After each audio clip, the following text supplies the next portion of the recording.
graduated from Rowan University in the spring of 2022 with a sports communication and media degree. I got to actually call minor league baseball and G League basketball games while I was in school. And then I graduated, and as soon as I graduated, I went to NFL Films in Mount Laurel, New Jersey. And as much as I loved that experience, I miss putting on the headsets. I decided, you know what, talk is cheap.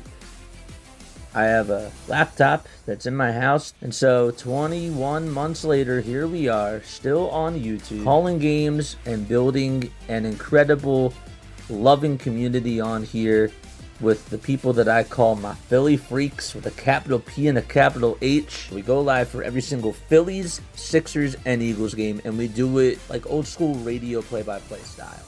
I'm Jason Joseph, and this is Play-by-Play with JJ. I showed a swung on barrel. Out to right field. Bye-bye baseball. That baby is long gone.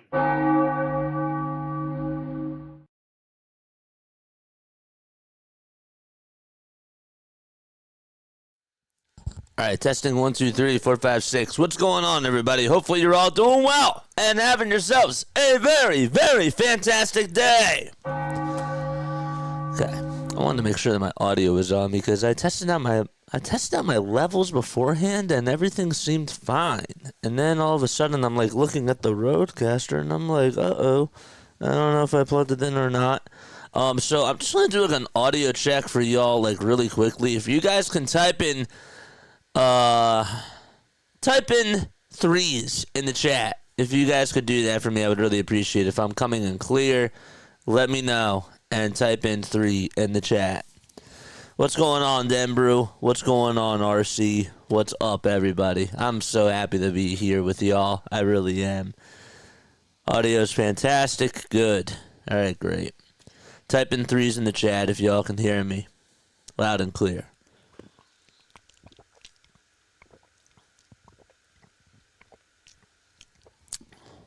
We got 3s, baby.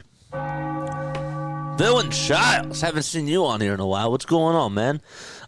Yes, hi, everybody. So, before we actually get started, make sure you guys hit the thumbs up button. Hit that subscribe button as well. That way you'll know when we go live. We do Phillies, Sixers, and Eagles games. We're also going to be doing some more MLB games. We are on the road to 5K, baby!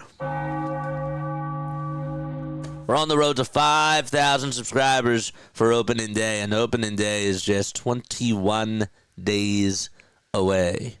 21 days, right? Why do I always get it mixed up? I really don't know why.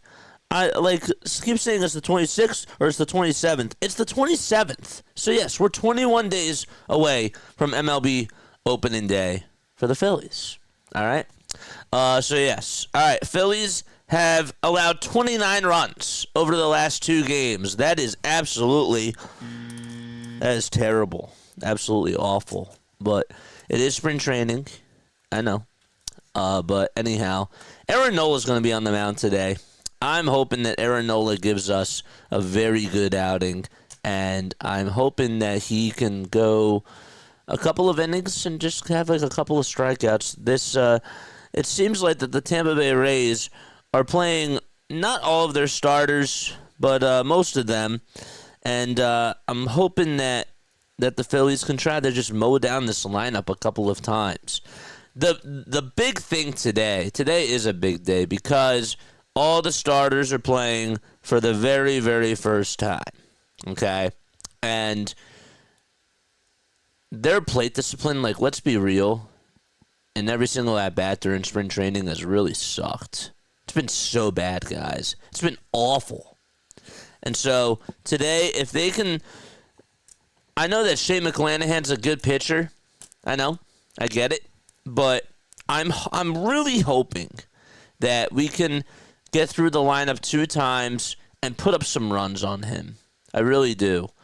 So if we can have him give up a couple of runs and, you know, get 3-4 hits off of him, 5 hits really would be great. But that's really like what I'm looking for today.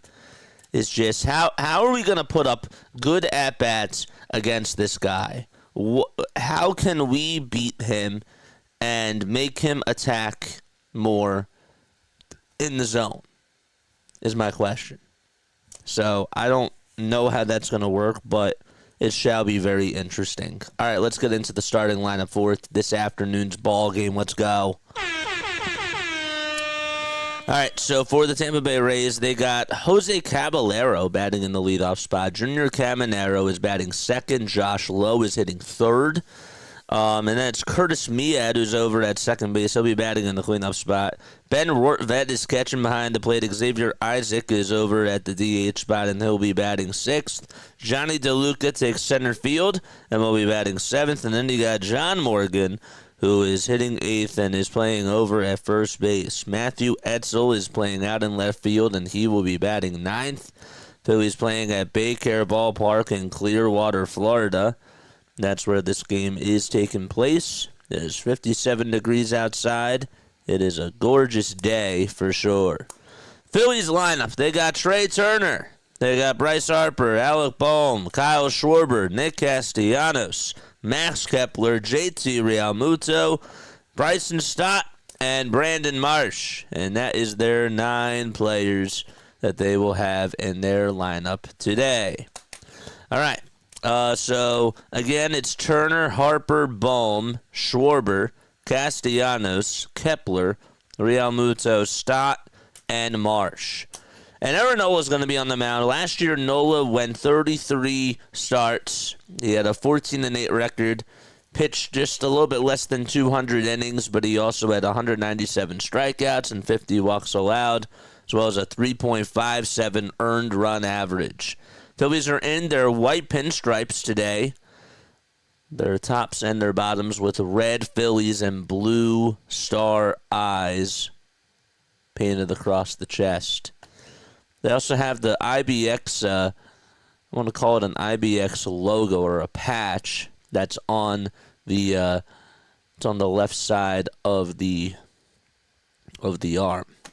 Defensively, for the Phillies today, they got JT Realmuto behind the plate. Bryce Harper's at first. Bryson Stott's at second. At shortstop, it's Trey Turner. Alec Bohm's at third. Kepler's in left. Marsh is in center. And Castellanos is out in right. Schwarber is the DH. And Aaron Nola is on the bump. Day off, running some errands. We're with play-by-play with JJ. Love it. Love it. Let's get things rolling, baby. Aaron Nola comes set at the letters, kicks and delivers, and first pitch underway, and it's taken for a called strike. I'd like to see some of our starters hit the baseball. Yeah, this is the first time that we have the full lineup out there, folks. It's great. Come on. Lots of eyes today, for sure. No balls, 1 strike, and the next pitch, and that is a very late called strike. It took DJ Rayburn about 2 seconds to call that. It was like time stood still. So no balls, 2 strikes. We will fix the scoreboard right now. Where is it? Oh, we got to refresh it. And the 0-2, and that's taken outside for a ball. Where did it go? There it is. Okay. I guess I got to press the alt button. And we got to go back here. 1-2 on the way. Strike 3 caught on the outside corner. Let's go. Nice pitch thrown by Aaron Nola. Freeze frame. The previous pitch, though, is being challenged. So hold your horses. They will use the ABS system.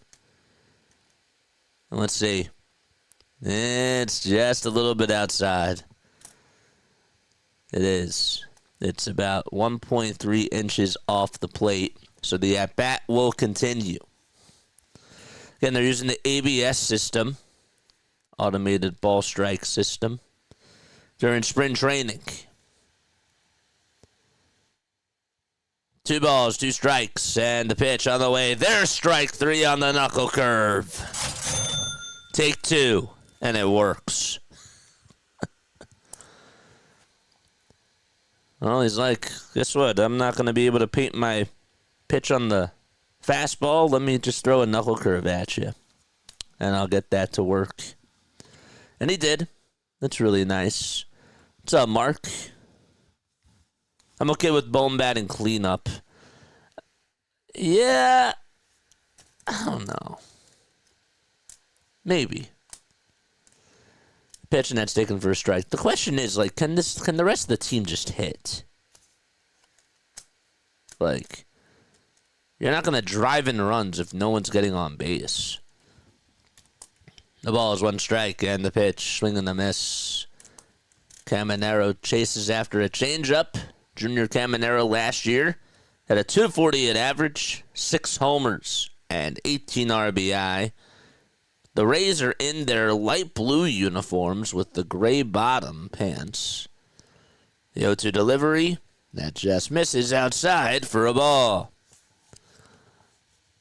I kind of like this new scorebook that they have.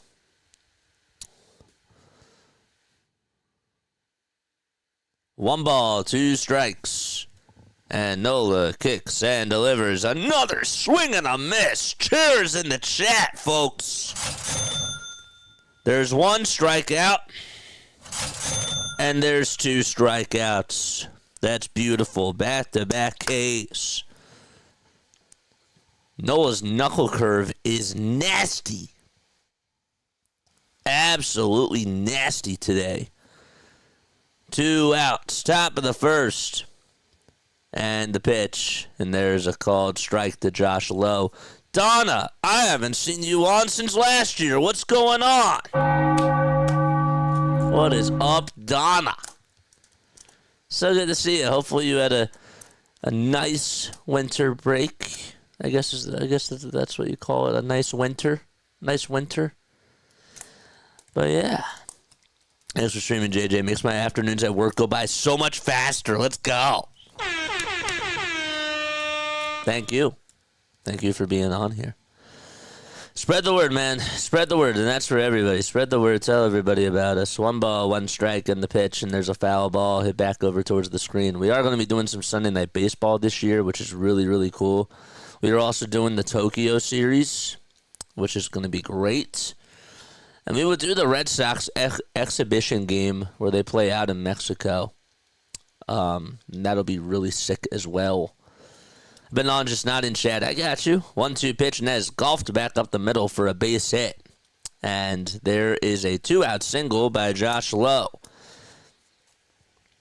Hate to be this guy, but it just seems like when the Phillies starters over the last couple of days just get the first 2 outs, they get a little bit complacent. And hopefully today that's not the case for Nola. But now we get to see how he does from the stretch, which shall be interesting. They take Josh Lowe's bat. Is that Kevin Cash or just... No, Kevin Cash is in the dugout. Wasn't even the bat boy that came out there to take his bat. Did they even have a bat boy today? I don't know. The pitch from Nola. That's inside for a ball.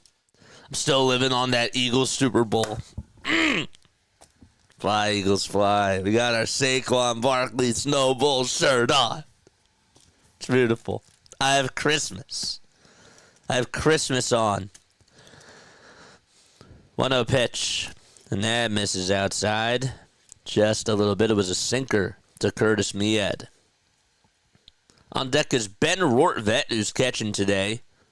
Mead, 24 years old. Got to see him for the Bowling Green Hot Rods when he was there. 2-0 pitch, and that is grounded back up the middle again for a base hit. Stopping at second base is Low. And, well, Nola struck out the first 2 batters and then just gave up back-to-back singles. And Rortvedt is coming up. And Rob Thompson's going to go out there along with the trainer to check up on Nola to see if he's all right. I didn't see if the ball hit him or not. It came running right back up the middle. Oh, it got a piece of his heel. I didn't even see that. His left heel. Ouch. Hit him right square on the heel bone. Yep, he was pointing to it. He pointed right over to it. The ball came so fast I couldn't even tell in real time. think that they're going to see how he does with a couple of warm-up pitches here. Takes the glove off and tries to get a good grip of the baseball. He says, I'm good. And everybody goes back to the dugout. Okay. The first pitch from Nola, it's a knuckle curve that ends up going over towards the knees on the outside edge for strike one. Phillies will have Turner, Harper, and Bohm due up in the bottom of the first.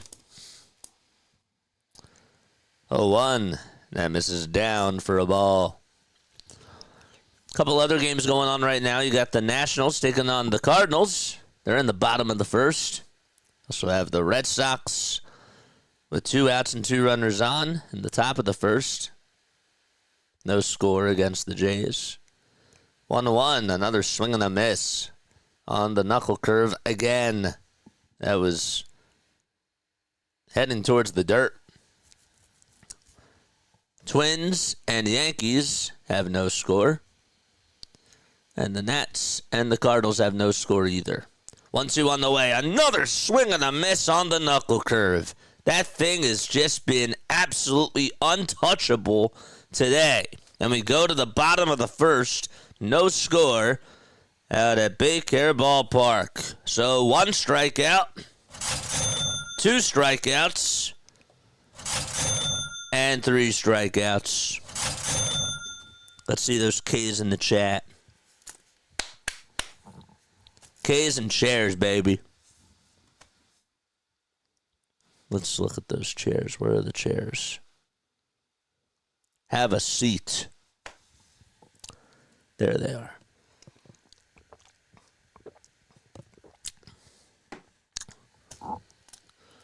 $123 more subs for us to get to 5,000, baby. It's a big milestone for me. There's those K's. Nice. Okay. Another edge enters a free agency, a deep free agency draft class.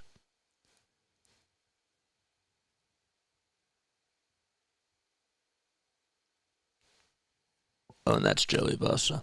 All right. Bottom of the first, Trey Turner's up to bat. Then it'll be Bryce Harper, Alec Bohm, Kyle Schwarber, Nick Castellanos, Max Kepler, JT Realmuto, Bryson Stott, and Brandon Marsh. And those are the starting 9 hitters today. And they're going to be going up against Shane McClanahan. And if this guy and Shane Baz stay healthy, those are 2 really good pitchers for the Tampa Bay Rays.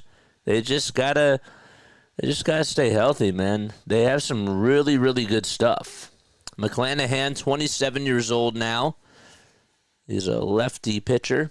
First pitch underway, and it is taken for a ball inside. They just came right back, and boom, first pitch. Second pitch on the way, swing and a miss. That four-seamer was running inside, and Turner swung at it anyways. McClanahan in 2023 had 11-2 record and a 3.29 earned run average, and the pitch is just down for ball 2. The Rays caps look pretty cool, actually, not going to lie. 2-1 pitch, and that pitch was in the dirt. It was a slider, and Turner tried to take a hack at it and chased.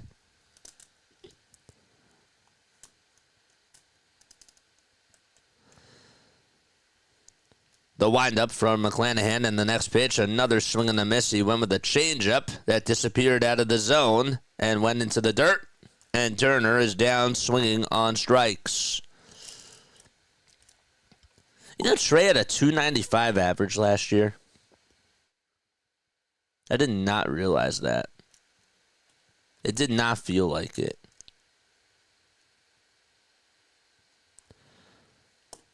Harper's up to bat.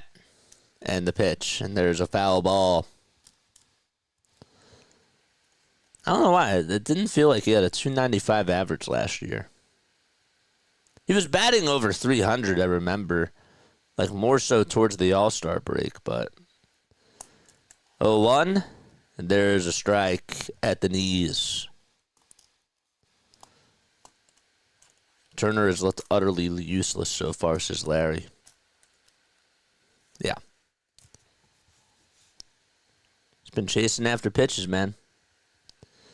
They're going to challenge this. That is 2 inches off the plate. It was low. Remember, it's 2 challenges per team. Only the batter, the pitcher, or the catcher can challenge it. And the 1-1 to Harper, line drive caught out in right field. He hit that thing on a rope. Just right at Josh Lowe. And there's 2 up, 2 down already. Did he bat at .295 last year? Matthew Etzel is playing out in left field. Johnny DeLuca is the center fielder. Josh Lowe is out in right. Junior Camanero's at third. Jose Caballero's at short. The pitch to Bohm, and there's a line drive base hit out to center field. Tell you what, Alec Bohm has been seeing the ball pretty well over his last couple of games. He had a 2-homer game earlier this week, and he fights off a single with 2 outs. Yeah, he batted .295 last year.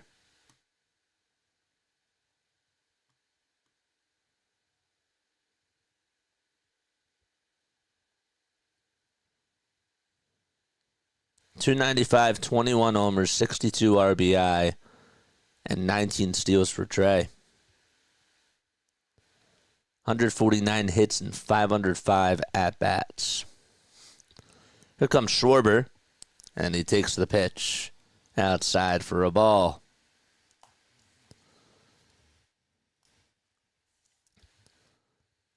Last year he was 3rd in the National League in homers with 38.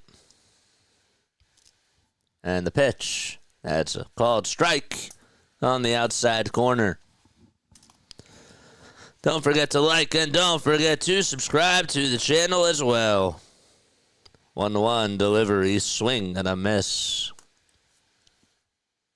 Beautiful sunny skies out in Clearwater, Florida. Do we have any Schwarber emojis?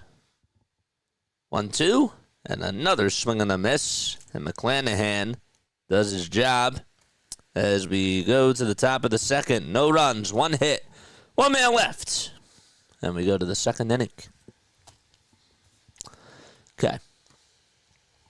Schwarber had 606 at-bats last year. How many at-bats did Casty have last year? Oh, sorry. Schwarber had 573. Casty had 606. That's because Schwarber missed 12 games. Because I don't remember that. I forgot about this. Remember, like, when they put it out in left field? Remember, like, when they put him out in left field? I forget why. I think it was because they, like, wanted to... I forget why they did it. They put him out in left field, and yet he got injured, like, during that game. And they had to miss a little bit of time, and we're just like, dude, like, don't play outfield. Like, why is Rob putting him out in left field? Remember that? I forgot. That's why he actually could have played all 162 last year if he didn't do that. I forgot about that. And he had 2 3-homer games last year, if I remember correctly, 2. One of them was against the Dodgers, and the other one was against the Jays. That go-ahead home run that he hit in the 9th inning was absolutely awesome. And then he hit that grand slam against the Marlins. We thought maybe that would save the season. Kyle Schwarber low-key had an MVP year last year. Hitting-wise. Yeah, Rob put him out randomly for one game. Yeah, that was really smart, wasn't it?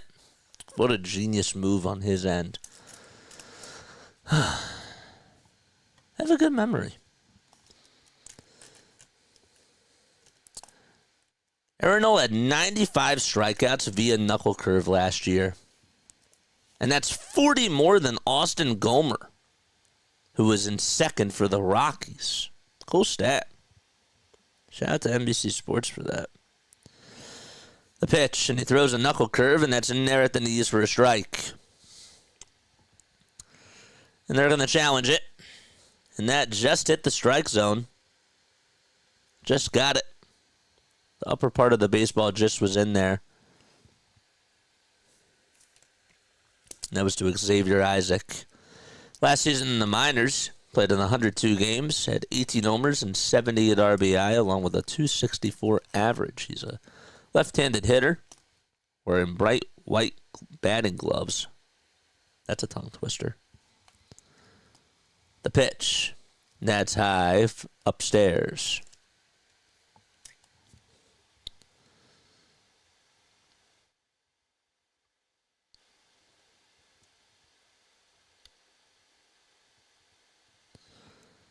The 1-1, and there's a towering fly ball hit out over towards right field. It is hooking foul, and thank goodness it does go out of play.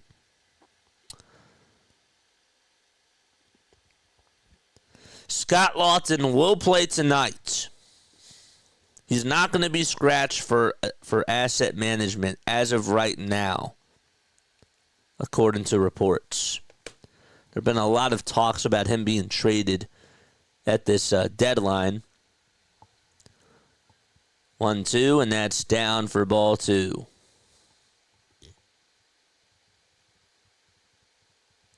Who should the Flyers get? 2-2 on the way. Swing and a miss on another knuckle curve by Nola. Another K in the chat. 1, 2, 3, and now 4, folks.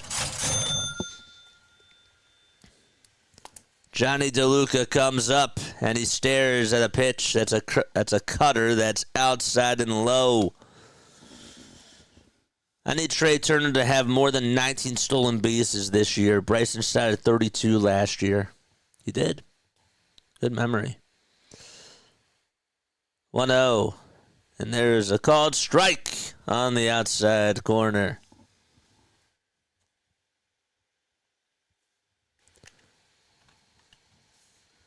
So yeah, who should the Flyers get, man? Who do we get?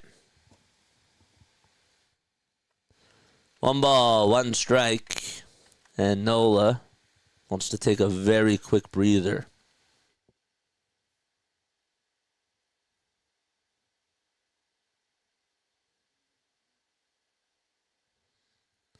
The 1-1 delivery is taken down for ball 2.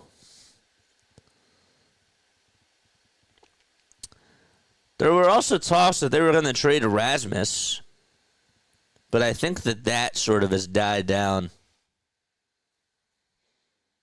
3-1 pitch, and what do you know? It's a knuckle curve that's in there for strike 2. Mark says the Flyers need a goalie. Yeah. They're facing what's his name tonight? 3-2 pitch, and there's a fly ball hit out over towards the alleyway in right field. Castellanos will get under it, and he will make the grab for out number 2.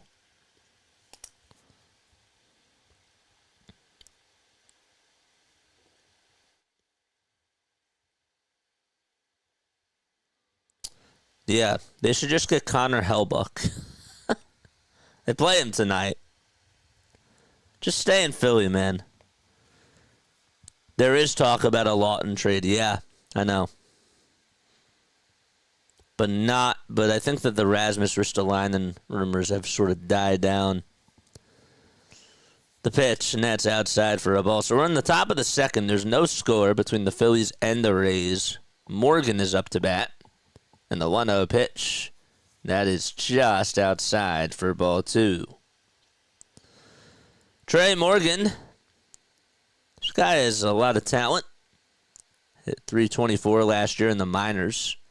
Had 10 homers and 68 runs batted in. 2-0 pitch. That is swung on and missed.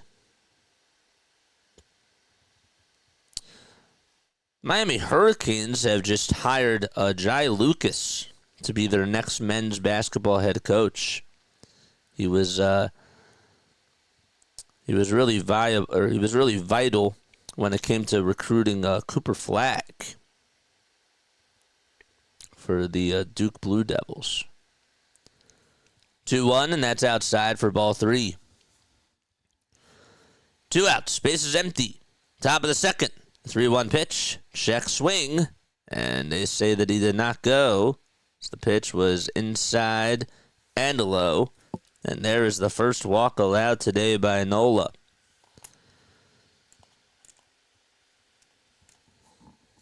Will this be Scott Lawton's final game? We got 31 people tuning on in. Flyers need Zach Bond. Hey, maybe they should sign Mekhi Becton. Get some more protection around.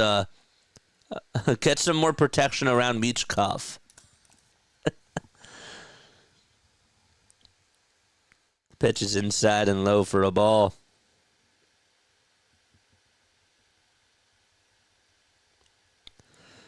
The Sharks just made a trade. They got Strum for a 2027 7th round pick and a 2026 4th round pick. Wow. 2 balls, no strikes to Etzel, who's in the box. And the pitch just misses outside for ball 3. What's up, Jared? How are you, man? Yeah, saw the report out there. 3 balls, no strikes. Top of the second, 2 outs. The 39th pitch from Nola. And there is a called strike. No one says you bring up a great point. Just gotta teach him how to skate, man.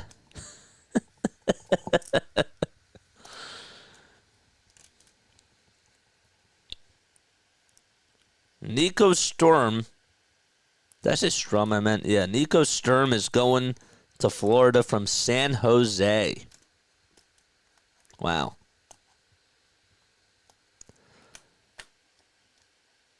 The 3-1 offering. Swing and a miss. One with a 4-seamer at 90 on the outside corner. 3 hits combined in this game so far.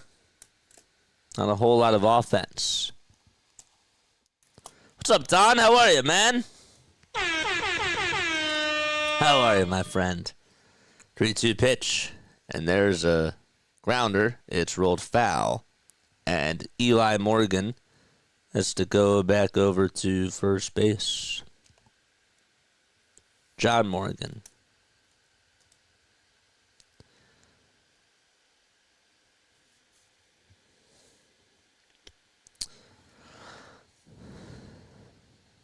Nola gets set at the letters and the payoff pitch, and there's a grounder rolled over towards the right side. Stott plays it on the bounce and tosses it over to first base to Harper to get out number 3. So Aaron Nola, 2 innings, 2 strikeouts, 1 walk, and 2 hits allowed. Pretty good line today. And we go to the bottom of the second. It is still scoreless at Baker Park. We did just get an update too from Dodgers Nation, and this is not a joke, obviously, but this is really, really good news. So I don't know if you guys remember, Freddie Freeman had a son. His name is Max. Was dealing with Guillain-Barré syndrome, right? And they say we got an update from his wife, Freddie's wife, Chelsea, and they shared that their son Max is doing really, really good. They actually said, quote, he's doing really great. So prayers, of course, go out to them and their son Max for sure. JJ's going to do all 164 games this season. It's actually going to be only 165, folks. Just kidding. I say 165. I said I meant it as a joke because of the wild card series. It is really good news. It is. 32 in here. We're drawing a decent crowd. Yeah, man. It's beautiful.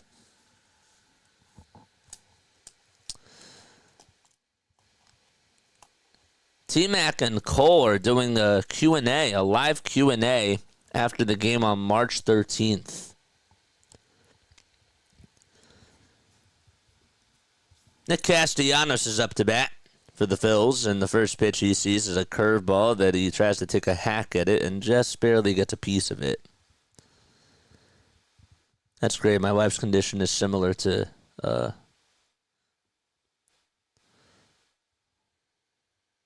Guillain-Barré syndrome. Is that is how you pronounce it correctly? I want to make sure that I do that correctly. No balls, one strike, and the pitch, and that swung on and missed. Guillain-Barré syndrome, right? What's going on, Melanie? How are you? No balls, two strikes to Castellanos, and there is a line drive foul ball towards the third base line.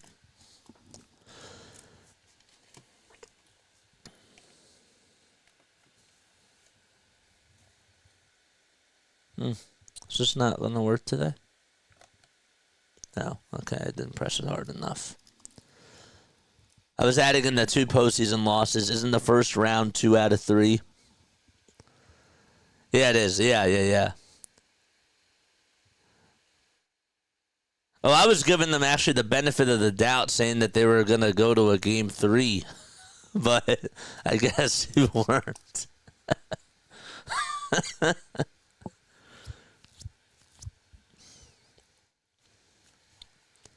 No balls, 2 strikes to Nick Castellanos.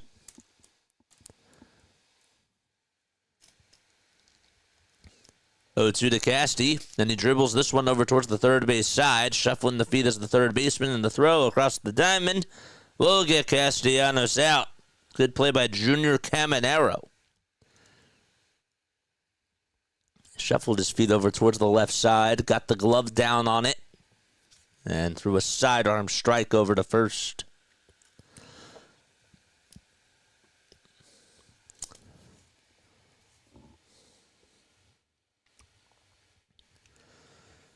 Now it's Kepler who steps into the box. He homered earlier this week, too, and he takes a strike on a curveball. He only had 8 homers last year for the Twins in 105 games. In the 0-1, he chases after a slider that was heading towards the dirt. That'll make it an 0-2 count.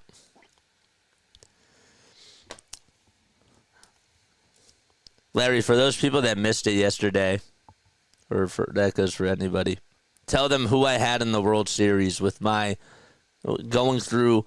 I was going through series by series, and then we made our own brackets. And according to JJ Simulator, who was in the World Series? No balls, 2 strikes. And the 0-2 on the way. A curveball, a wicked curveball that catches the outer third of the zone. And there's 2 outs. You didn't correct me, so you are doing every game then. Yeah, we're going to try.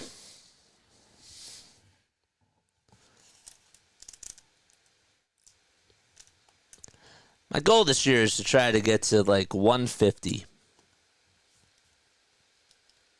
150 out of the 162. Denver said Toronto and Atlanta.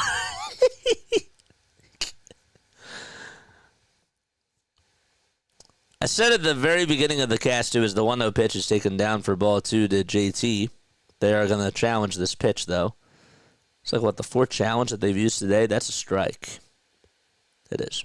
But anyhow, I did say that first I projected them to get 90 wins and 72 losses. And then when we did like the series-by-series breakdown, I had them at 86 and 76.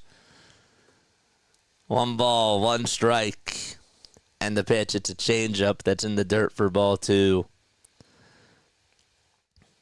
I was actually even debating whether or not the Phillies would even get the 6th seed. And I was like, you know what? I'm going to be nice. I'm going to be nice. 2-1 to JT. And there is a foul ball. I had the Blue Jays being the hot team this year. Sneaking their way in. Getting past the Yankees. And again, Max, don't unfriend me. Don't do that. 2-2. There's a high bouncer hit over towards third base. Going to be a tough play. Throw over the first. Nice play by Caminero. He had to come charging in towards the baseball, and he threw another sidearm throw over to first to just get JT out by less than a step. And we go to the third inning. Another 1-2-3 inning. That's the top of the third at a Baker ballpark. Braves, I understand, but why the Blue Jays? Well, guess what, guys? Okay. I'm going to put it to you this way. Did anybody think that the Nationals were going to go to the World Series back in 2019? Did anybody think that? They snuck their way in. Did anybody think that the Kansas City Royals back in 2014 were going to go to the World Series? I don't think so. Not a lot. How many of y'all had Cleveland go into the World Series back in 2016?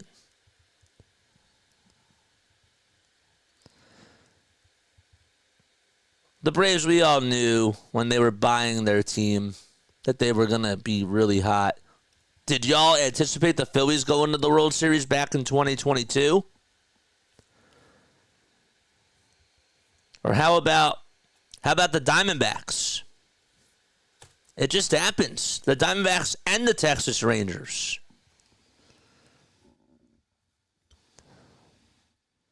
Santander and Max, but Max is injury prone. Well, Max is older.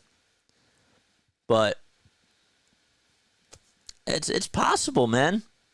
All you got to do is just get a shot. Like, that's the thing that I've learned about in recent baseball years, is that excluding last year, if you're a top team, it is hard to get in.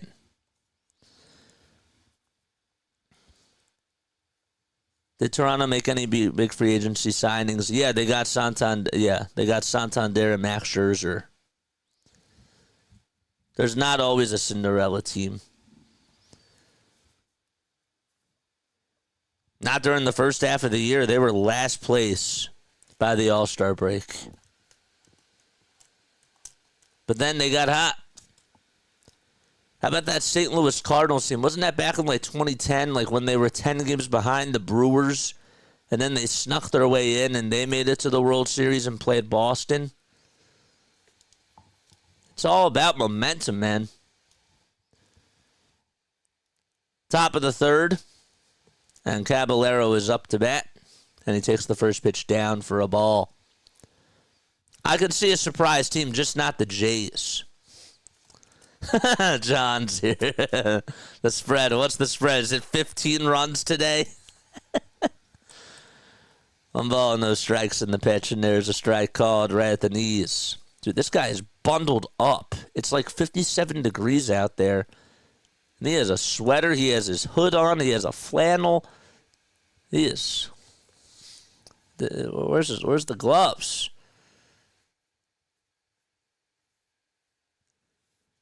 Another pitch that's being challenged. This pitch was low. DJ Rayburn's eyes, man. That's the one nice thing I like about this, too, is that you really get to see, like, where the accuracy of these calls. 2 balls, 1 strike. Nola kicks and delivers in the pitch. It's a knuckle curve. That's outside and low, and Caballero goes chasing, and the count is 2-2. What did we eat after yesterday's game? What did I eat? It was really good. Short-term memory. Great. It'll come to me. 2-2 pitch. There's a called strike 3. 5 strikeouts for Nola. 1, 2, 3, 4, and 5 for Aaron Nola. More chairs. Sit him down. Caminero comes up, and the first pitch that he sees is a changeup that he swings and misses at. It was inside. He is pitching really well today. That's the second time that Caballero has struck out. Yeah, he was sick yesterday. 0-1, and there's a chopper that's foul towards the third base side.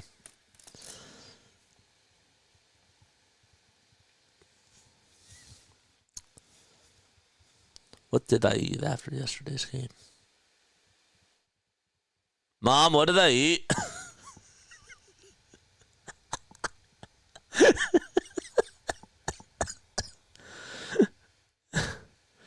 Oh, 2. And there's a ground ball. It's a foul ball. Oh yeah, we had those bow tie. We had like bow tie noodles with spinach and with tomatoes and some chicken as well. It was really good. 0-2 pitch. Another strikeout by Nola. Make it 6. Let's go. I'm not even going to play all the cha-chings because now it's getting kind of annoying. 6 strikeouts for Aaron Nola.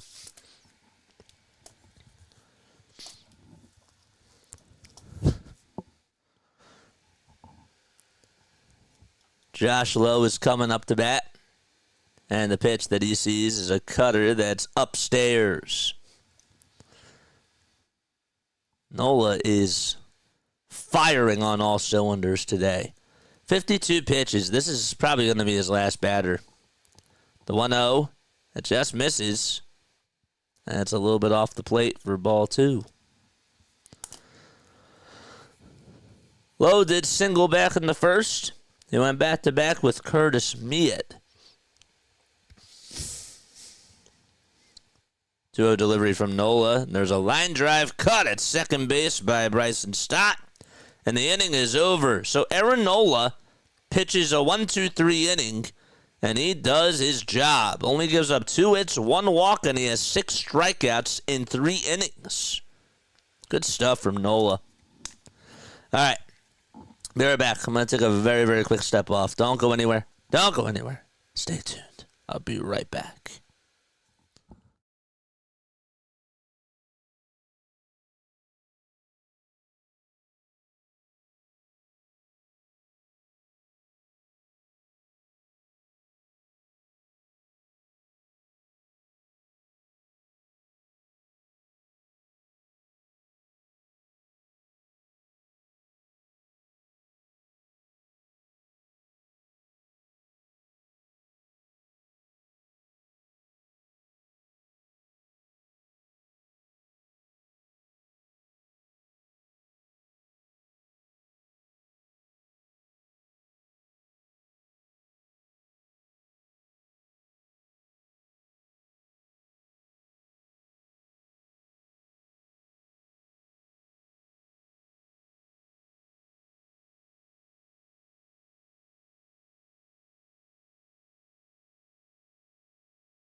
Eight, 9, and 1 are due up in the batting order, folks. We are 23 subscribers away from 49 hundo. Tell the world. Make sure that the world knows about play-by-play with JJ, or else I will knock on their door. And that's it. tell them to subscribe myself. That's what I'll do. The pitch. There's a foul ball. Bryson Stott fouls one back over towards the net. McClanahan is on the hill still. The 0-1, and that's outside for a ball. It only took him 2 innings to throw 26 pitches. Now, Alvarado is warming up in the bullpen. Nola looked really good today. Very, very good. 1-1 to Stott. And he lines this one out over the center field. Unfortunately, though, DeLuca is there. And there's out number 2.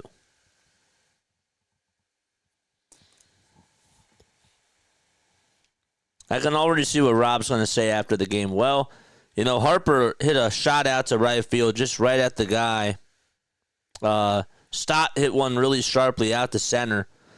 And Bohm had a single, so, you know, they'll come. They'll come hitting. The first pitch to Marsh, and there's a called strike. They'll hit. Still spring training. 0-1, and there's a called strike. How much patience do you have to have, man?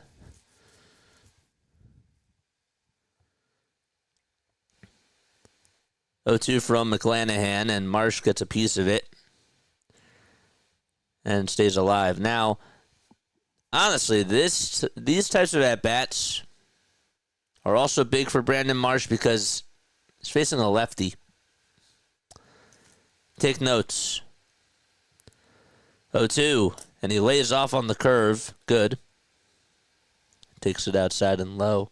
Sometimes doors need to be knocking on JJ. Sometimes JJ has to kick down those doors, though. They say that you can't enter, but guess what? I'm coming in anyways. 1-2 pitch, and that is a hair off the plate. Came at 98 miles per hour. I'm not saying that McClanahan doesn't have good stuff because when he's healthy, he's one of the top pitchers in the American League.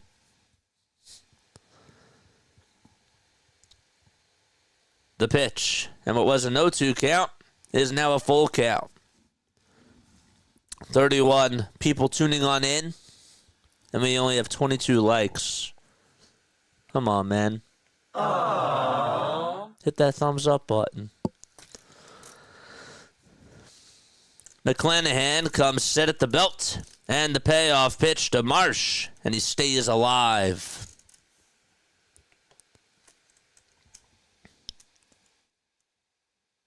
Turn, rush the door.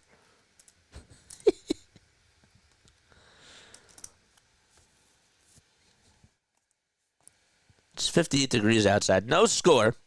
And that is in Florida. And the 3-2, and good at bat by Marsh. He takes that one up high for ball 4. I mean, good for him. You know, he's down in the count 0-2, lays off the curve, and then works his way up into the count, fouls off a pitch, and gets on with a walk. That's a good at bat for Marsh. And again, it's against a lefty, which is where he struggles. Now it's Turner who comes up. And what does he do on the first pitch? He swings and misses at it.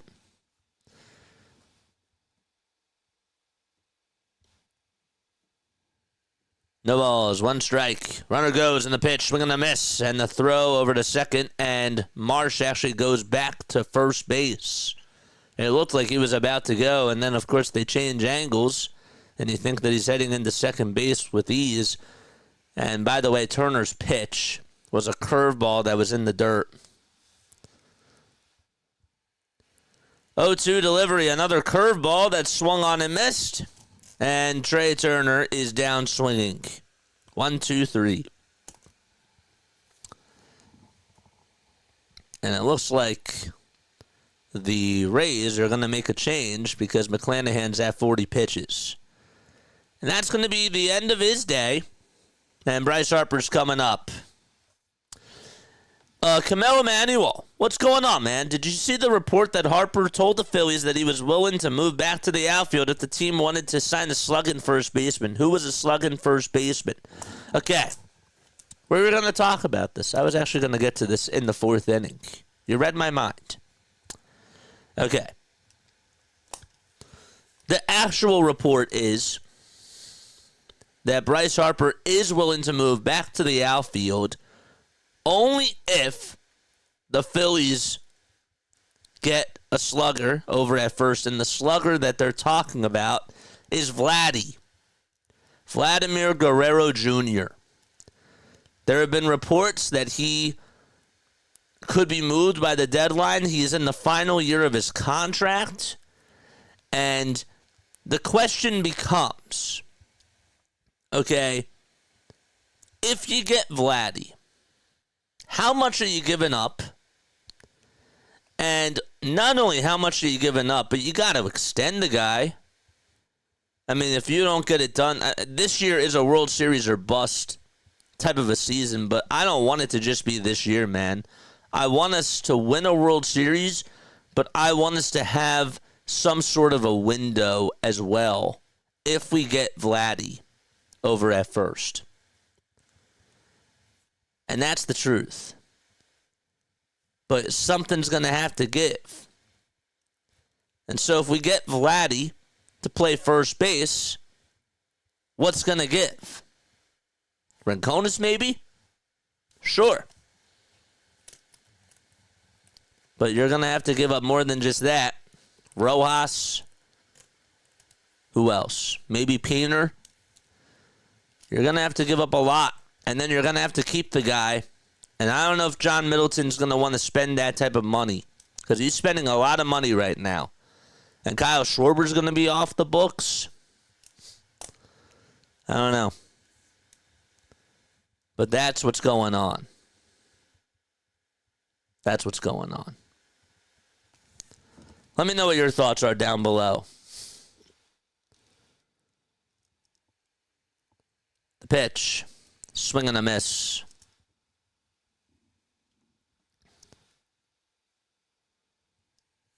Cole Wilcox is going to pitch to Bryce Harper. He had 110 strikeouts in 143 innings last year. And the 0-1, it's down and in for ball one. Would you do it? Would you trade for Vladimir Guerrero Jr. on the final year of his contract? And how much would you be willing to give up? The 1-1, and that's outside and low for ball two. See, I don't want it to be like when the Cubs traded for Nick Castellanos or like when the Giants traded for Chris Bryant. And they got him for like half a year. 2-1 to Harper, and he launches this one out to right field, and that's going to go all the way over towards the wall. Harper's going to go on into second base. The throw is cut off by the shortstop, and the throw is also drawn over towards the plate, and Brandon Marsh could not score, and so he's over at third.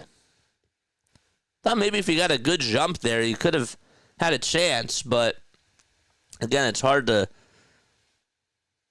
look. Actually, Josh Lowe did a good job of getting to the baseball as quickly as he possibly could, so I'll say that. So Harper gets on with a double. Let's get Vladdy at the trade deadline. If our offense can produce like they should, we'd have a multiple-year championship window because our pitching is that good, starters and bullpen. I'd say the starters are really good. The bullpen is a little bit iffy. That I don't know because I don't like what Strom's been doing so far. Romero is a gamble. First pitch to Bowman. He grounds this one over to third base, and the throw on the run over to first in time. This guy, Junior Caminero at third, has a very good glove and plays really solid defense. There was a slow roller that was hit by Bohm over towards the third base side, and he had to barehand it and throw it on the run over to first. So the Phillies, they leave 2 runners in scoring position and are allergic to runs today as we go to the 4th.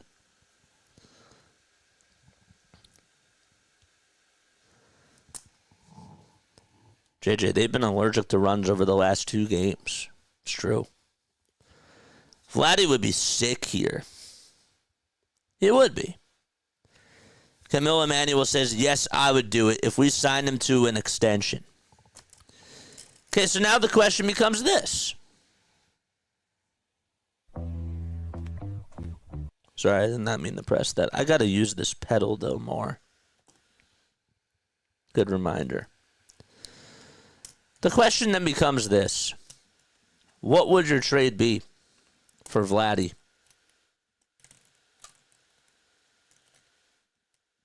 What would your trade be for Vladdy? Bills just released their punter, Sam Martin. That was just announced.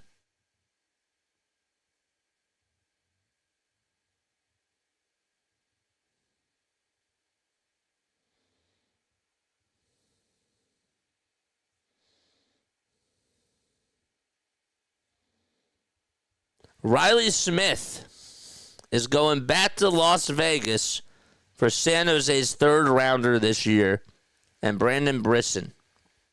Wow. They did score 7 runs yesterday, but they gave up 17. Yeah, but they also scored, they only scored 4 runs up until the 9th inning, so I don't count that. Taijuan Walker for Vladdy straight up, says Larry. Yeah, I'm sure that they'll take that. Beautiful. Joe Ross is getting warmed up in the bullpen. They're interviewing Aaron Nola right now. Science Project is here. We got 40 people tuning on in. Guys, go back to work. I'm just kidding. I'm just kidding. Stay here. Stay here. But hopefully you're having a good day at work. For those of you who are working. The pitch. There's a foul ball. First pitch was swung on and missed.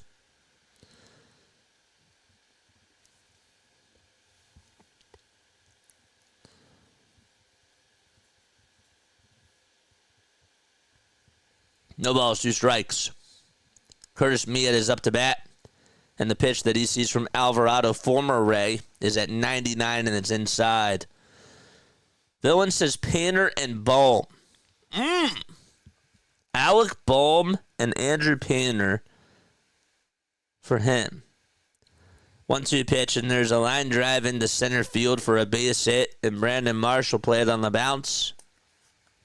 And Curtis Mead gets on with a leadoff single. I think that they're going to want more than just Andrew Painter and Bohm. Would you be willing to do Painter, Bohm, and Marsh?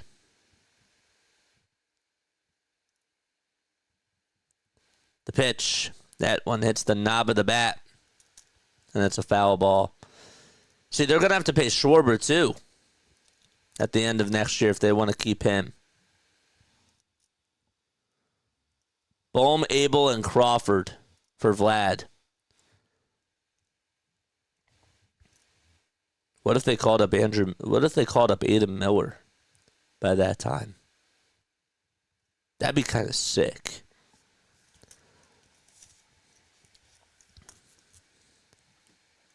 Miller would have to be having a very good year at AAA, too. 0-2 pitch. There's a grounder hit over towards first base. Harper flips it over to second, and it's way over Trey Turner's head. Not a good throw by Bryce. And going over the third base is Mead, and everybody's going to be safe.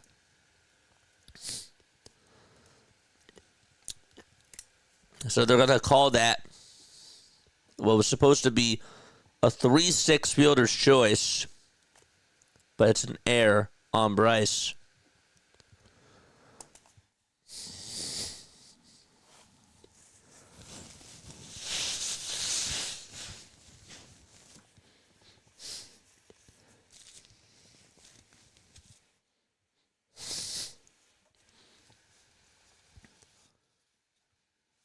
Two runners on. It's Xavier Isaac who's up to bat.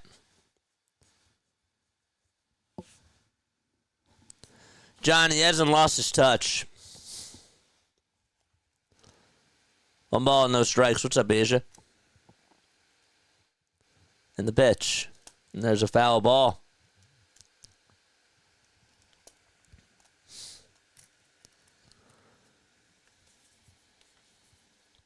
Been on here for what, 94 minutes? Streaming-wise. Not bad. Garrett Cole just gave up 3 runs to the Twins. 3 homers, that is, excuse me, not 3 runs. Jeez. Yankees trail 6-0. Isaac in the box. And the 2-1. And there's a cutter that's in there at the knees for strike 2.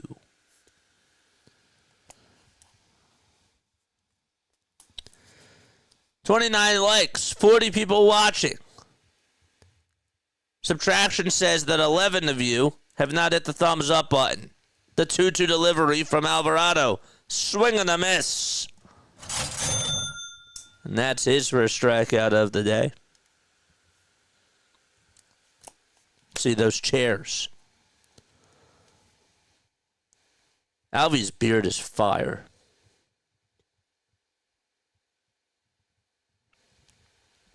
I bet you that he could rock like a long beard. Like a Brian Wilson beard. The pitch. And there's a chopper that's fouled. What do you think, chat? Do you think that Jose Alvarado could rock like a beard? Like a long beard?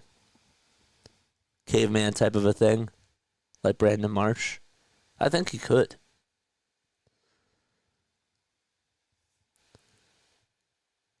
Oh, 1, and there's a foul ball. Hey, JJ, does Trey Turner have a hit yet? He thought he did 4 times, but yet he swung at the air and struck out twice. So no, he struck out twice.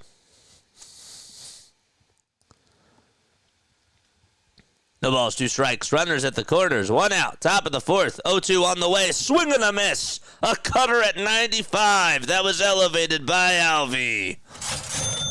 And back-to-back strikeouts for him. The cutter's reaching 95. And the electricity that he just has on the velocity of it. Maybe Alvy's back. He needs his easy top beard. Can't wait till the season, JJ. Glad to have you around for the spring training games, though. Got you, man. Got you, Jim. What's going on, Jim? First pitch to Morgan. It's taken for a ball. Pitch number 2, and that's downstairs at 100 miles per hour on the sinker. There were talks about his velocity increasing, and, well, it certainly does show so far in spring training. Now, don't use all that gas.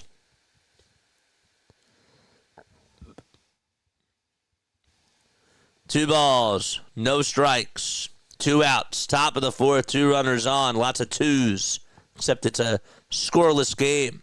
And the 2-0 pitch. That's a sinker at 99, but where do you throw it? Upstairs.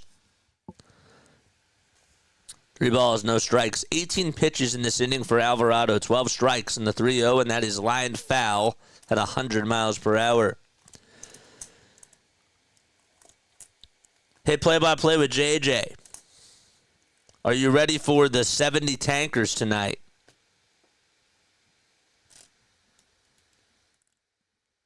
See how I read that question?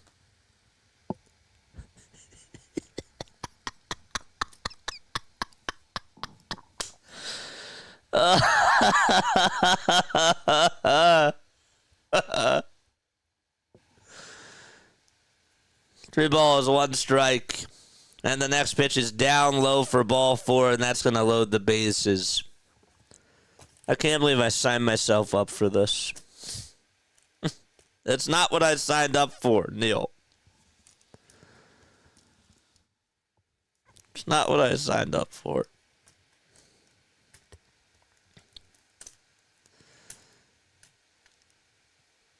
Hey, maybe we can get closer to getting Ace Bailey, JJ. Maybe we could get closer to getting Cooper Flagg, JJ.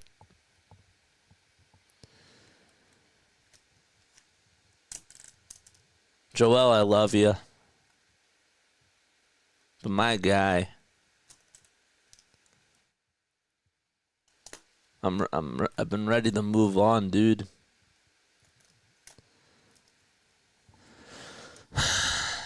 Two outs, top of the fourth, bases loaded. And the pitch. That's a cutter at 95 that's in the dirt again. All right, come on, Alvy. Get back into the zone. Don't do this. Matthew Etzel is in the box. 1-0 pitch. And that just catches the outer third of the plate. I'm going to be pessimistic until the postseason. For the Sixers, they're not going to the postseason. 1-1, and there's a foul ball. So bases loaded here in the top of the fourth. There's no score for those of you that are just tuning on in. 1 ball, 2 strikes.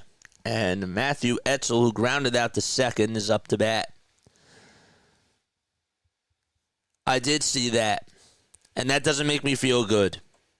1-2 pitch. And that's in the dirt for ball 2. Because now they got to lose these games.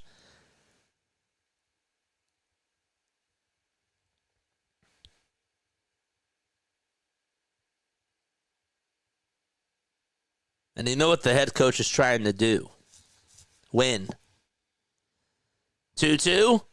And that's just outside. Not by much for ball 3. And they're going to challenge the call. Thought it was a little bit outside. Let's see. That's a strike. Alvarado gets a strikeout to end the inning. That's great. Good job by Alvarado. So, he strikes out the side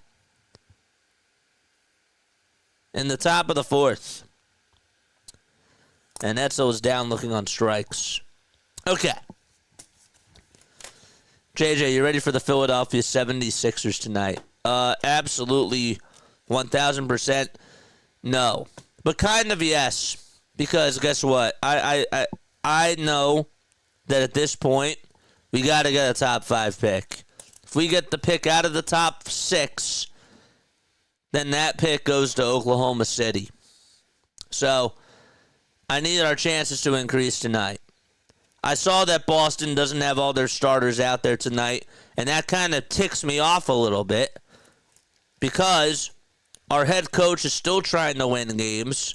He just doesn't know how to win. He's allergic to it. He's allergic to winning. That's the truth. Doesn't know how to win. And so, watch them try to win this game. If they try to win this game, I'm going to be so mad. I'm going to be so mad.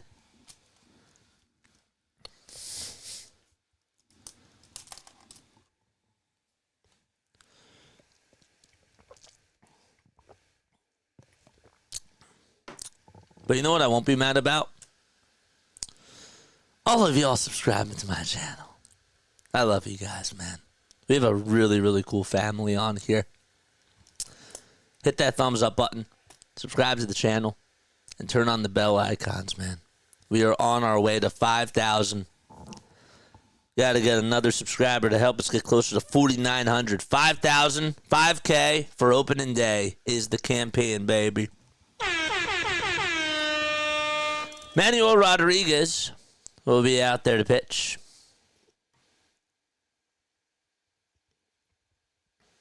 In this bottom of the fourth. And Kyle Schwarber is up to bat. We have Kinney taking over at third base. And Schwarber stares at strike 1. This is Cooper Kinney who's over at third for Junior Caminero. Had a very good day today. 1 ball, 1 strike.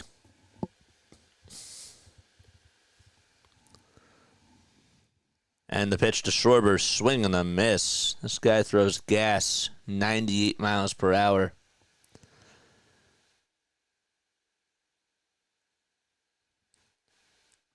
One ball, 2 strikes. And the windup in the pitch to Schwarber, swing and a miss on an elevated fastball at 96. Just mowing down the lineup. Phillies only have 1 hit today. 2 hits today, actually.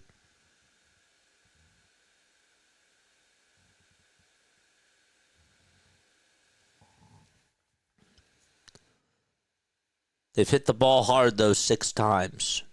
Castellanos is up, and the first pitch he sees, he hits it out over to deep right field, and that thing is gone! And finally, the Philadelphia Phillies are on the board as Castellanos goes oppo taco.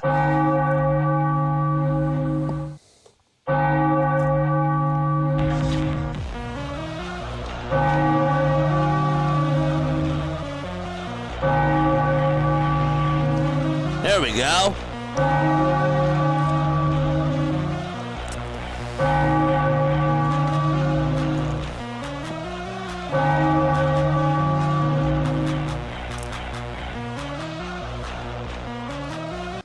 All right, and now it's Max Kepler coming up to the plate.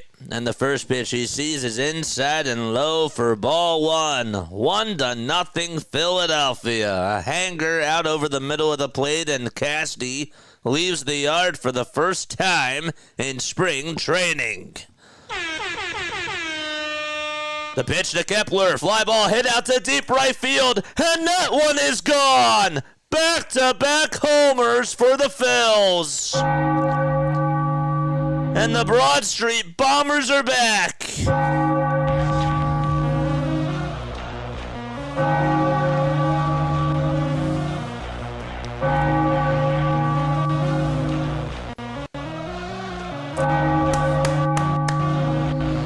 Good swing.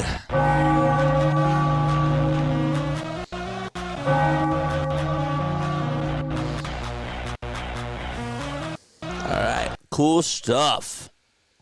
That thing was right down Broadway, and Kepler belted that out to right. And now it's JT Realmuto's turn in the order. He takes the first pitch for strike 1. 2-0 Phils on back-to-back homers. The pitch to JT, and there's a called strike right at the knees. It's an 0-2 count. Let's go. Charge! No balls, 2 strikes to JT. They'll wind up in the pitch, and there's a called strike, 3 at the knees at 95 miles per hour, and Realmuto goes down looking. All they know how to do is hit home runs. That's it. That's it. Coffee, anyone? It's great.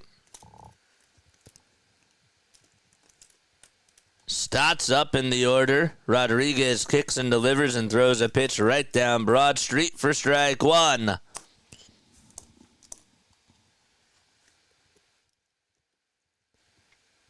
No balls, 1 strike to Stott. They'll wind up in the pitch. And that sinker is in there at the knees for strike 2.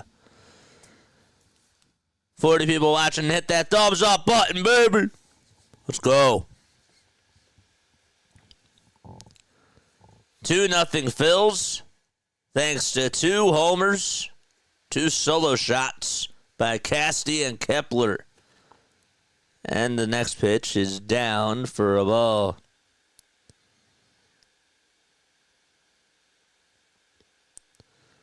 There are some offers on the table for Scott Lawton.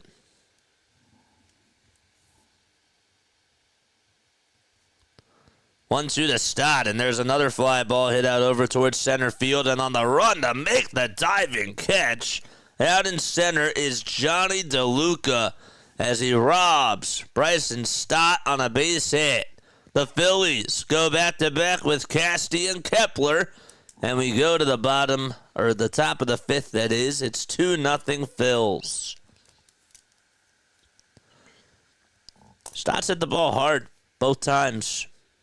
Can't really complain about that. Got to get the results, though. All right. I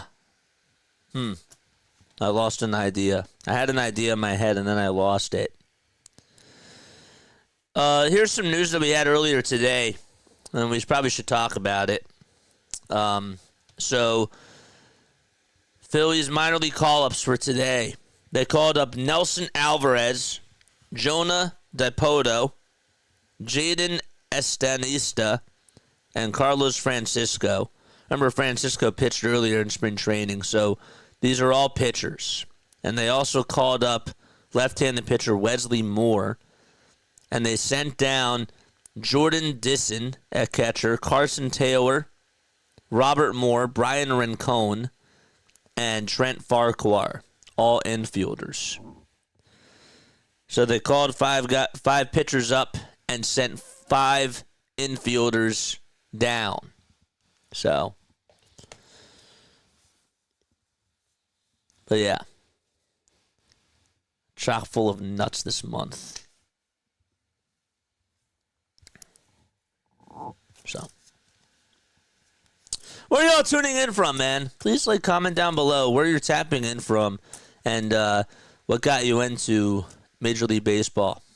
You don't even have to be a Phillies fan. I know that I say that I have my Philly freaks on here, but I really am trying to invite other people on this channel too, and that's why we're going to do some more games and not just Phillies games. Sometimes we're going to do some double headers, which will be really, really cool. And then other times we're just going to do Sunday Night Baseball, which would be very, very sick. I want to increase the family. I want us to become a very big channel this year with baseball. I do. And I want us to increase that this year. That's why we're going to the moon, man, with this channel.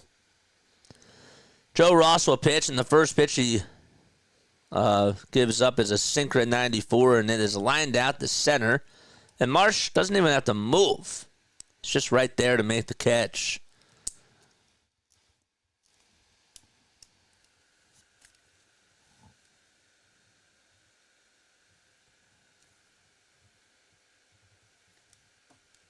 So that was Jose Caballero, who lined out the center. Now it's Cooper Kinney, who comes in to pinch hit for Junior Caminero, and he'll foul back the first pitch. Ross last year pitched for the Milwaukee Brewers. The Brewers, they've lost some key pieces, man, out of their bullpen. Lost Devin Williams, went to the Yankees. That was a good move for them. 0-1 pitch. And that's outside for a ball. How much was this contract again? 1 year, $8.6 million. I wish we would have gotten him for that money. That's like a really good deal.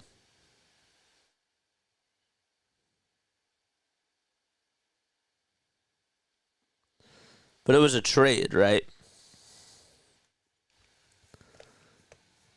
1 ball, 2 strikes to Ross, who gets set the letters, kicks, delivers the pitch. Strike 3 called. Got him right on the outside corner. And there's 2 gone. Sit down. More chairs in the chat.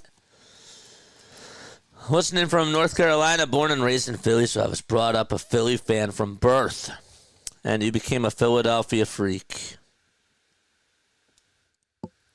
Love it. See, even when I smile, this thing makes noises. I will change this. I will change the earmuffs. I promise I will do it. I said 2 weeks ago I would do it. And I said I'd do it last week. And I keep forgetting. 1 ball, no strikes. The pitch. There's a foul ball. Paul George is out tonight. He is out tonight. Tyrese Maxey is also out tonight. Hopefully they do get better, but I just don't want them playing. 1 ball, 1 strike. The pitch. And that is down for ball 2. Josh Lowe is in the box. Singled back in the first. He's 1 for 2 today. Top of the 5th, 2-0 Phils. 2 outs, base is empty. And the pitch from Ross, and he throws a slider at 88. And it's fouled back over towards the screen. It's a very good crowd. It is. Not a lot of empty seats. Next year, I'm going to make my way down to spring training. I will go to a couple of games.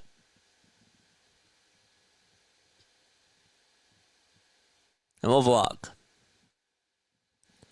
1-2 delivery, and there's a foul ball. Maybe what I'll do is I'll call, if we get a hotel or something, maybe I'll call one game from the hotel. That'd be kind of sick. That'd be really freaking sick.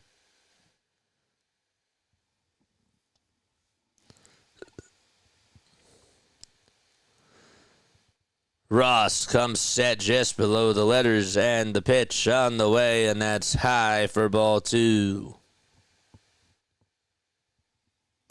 Bill and Child says, JJ, just not that long ago, Stott was being praised as our second coming to Chase Utley. What happened? Injuries from last year, or what happened, apparently. 2-2. Nothing is skied out over to center. Marsh shields the baseball with the glove, and he luckily is going to make the catch. And the inning is over. Not an easy play when you have to do that. Bottom of the 5th coming up. Phillies lead at 2-0 against Tampa Bay.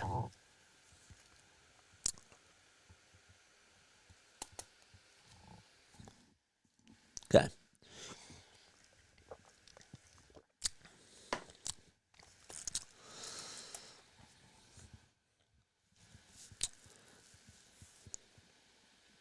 Who would you say right now is the best manager in baseball?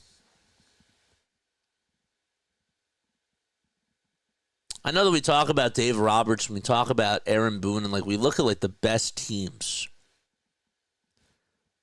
I low-key think that Terry Francona is still the best manager in baseball right now.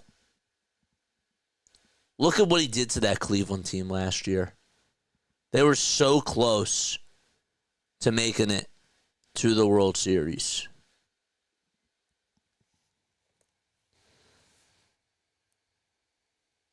I'd say he's up there. Mendoza kind of reminds me a little bit of, I don't want to say Nick Sirianni, but he's an energy guy. Is he a good manager? I don't know. Bruce Bochy is a very good manager still. But I don't think that he's is Bruce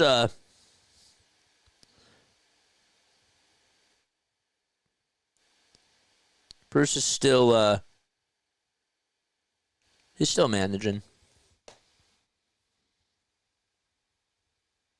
John says Buck. Buck's not managing now.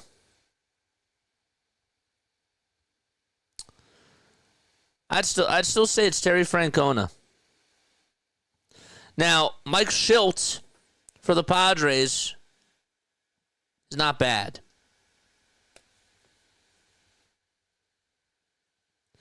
Comes Brandon Marsh to the plate, and the pitch that he sees is on the outside corner.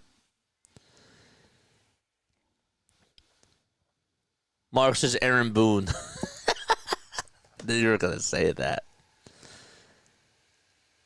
I like Brandon Hyde. But there's a lot of questions about the Orioles this year.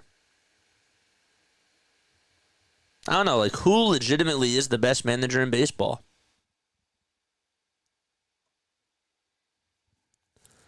1-1 pitch. There's a ground ball rolled over towards the right side. First baseman will win the race over to the bag, and Morgan tags the bag for out number 1. I mean, we look at like the best teams.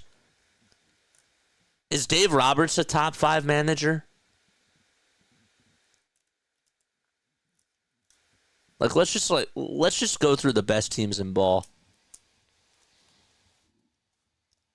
Is Dave Roberts top 5?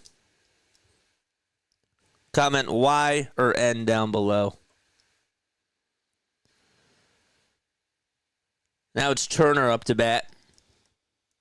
Takes the first pitch for a strike. I'm being serious, though. Like, who is the best manager in baseball?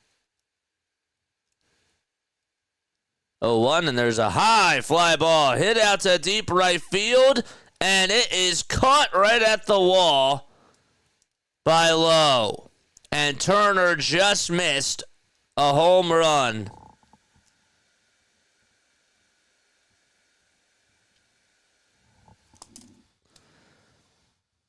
Larry says probably why. Okay. I think he gets way too much credit. Personally. But the players love him.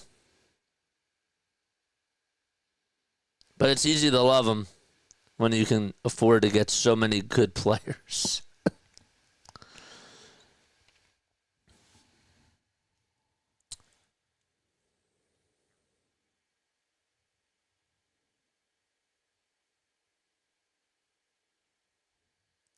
Comes Bryce Harper. No balls, 1 strike. And the pitch is taken for strike 2. Torey Lovullo is a very good manager. I'll give him credit there.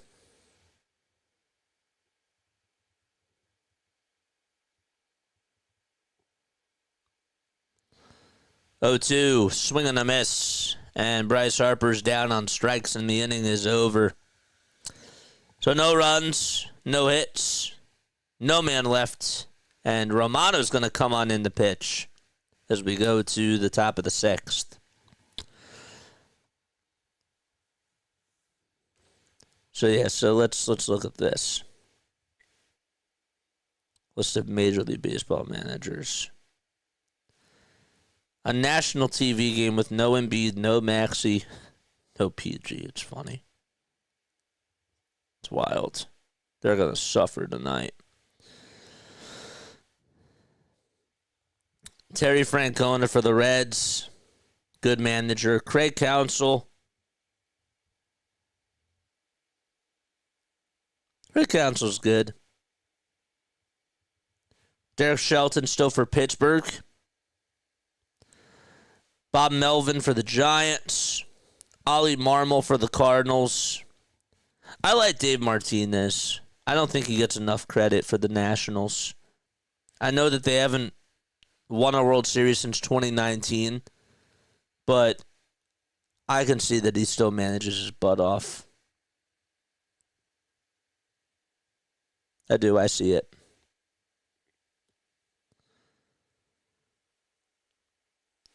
Alex Cora is good. AJ Hinch. I mean, say what you want about the scandals and whatnot. Look at the Detroit Tigers. He's pretty good. AJ Hinch might be one of the best ones. Along with Bruce Bochy. And Stephen Vogt, I meant. Not Terry Francona. But Terry Francona still is a good manager for the Reds.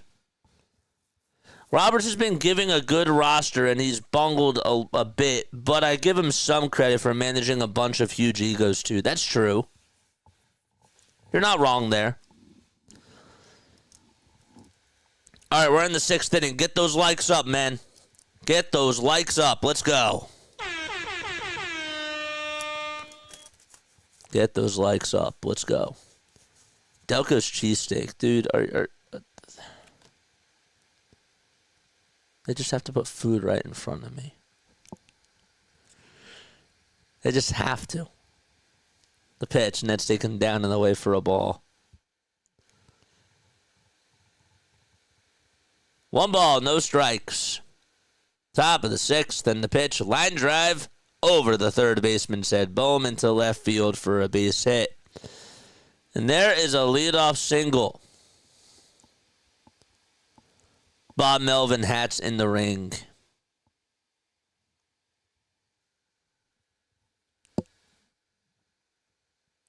Romano last year had a 6.59 ERA in 15 games. And remember, he got injured and had season-ending surgery.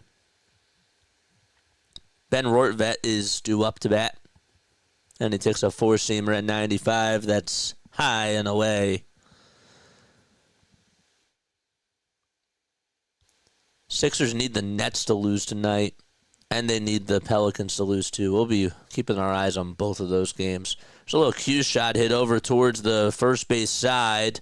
And Romano has it. And he'll tag out Rortvedt himself. He does advance the runner over the second base. So it's sort of like a sacrifice bunt, if you will.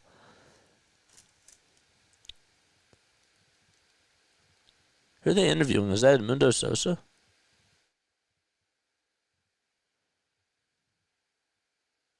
It's not Sosa.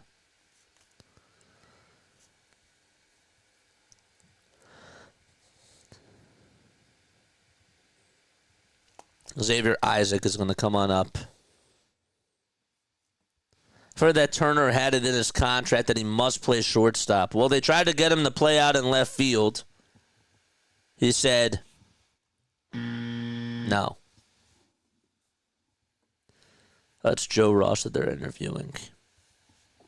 I like the signing of Joe Ross. I think that he could do some nice things for them in the bullpen. He needs to be consistent, though. He had like one bad spring training outing so far. But I think that he could be good. He's not a closer. But doesn't mean he's not a good pitcher. 1-1, and that's taken just a hair outside for ball two. Wasn't too far off the plate. 23 more subs for us to get to 49 undo. 2-1, and that's fouled back over towards the screen. That's a guy who won the World Series with the Nationals back in 2019. So guess what? They get him because of the ties of Kevin Long, Bryce Harper, and Kyle Schwarber, and Trey Turner. It's all about connections, man. 2-2 pitch on the way. Strike three called. Jordan Romano goes with a backdoor slider. And there's two away. And for the third time today, Isaac is down looking on strikes.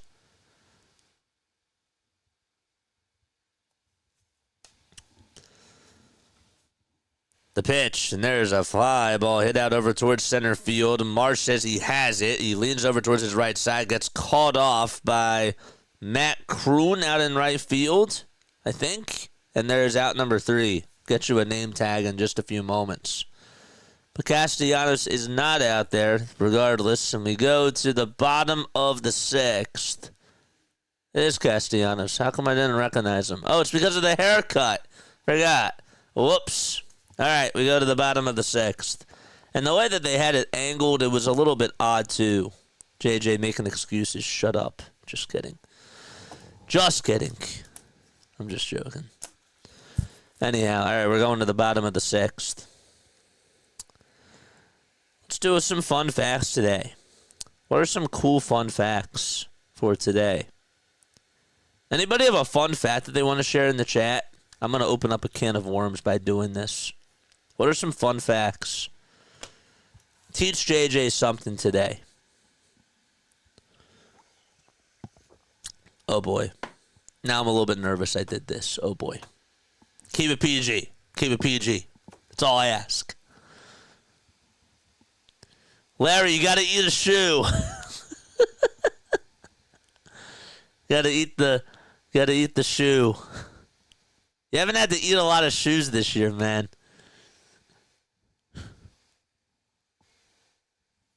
Delco cheesesteaks slap. Dude, they do. I know. And it's making me hungry. Again. Even though I just ate before this. Hit that thumbs up button and subscribe to the channel. How does Schwarber look? Kyle Schwarber today, as my dad would say, looks like an uff at the plate. He struck out twice. During the regular season, I'm not really going to try to use this like sort of terminology, but I will still, I'm going to tell you like it is, because I do. But, I'll keep it professional. And yet we call it like it is. Bohm is up to bat, and the pitch. And that's taking the pie for a ball. All right, here we go. Fun fact is my father was the NC heavyweight champion of drunk drivers. Oh, no. Oh, my gosh. I knew something was coming. As soon as I read it, as soon as I was there in the middle of the sentence, I was like, but something's going to happen. Something's going to happen here. The 1-1, and that's fouled back over towards the first base side and out of play. I was like, there's definitely a but to this. There's definitely a but to this.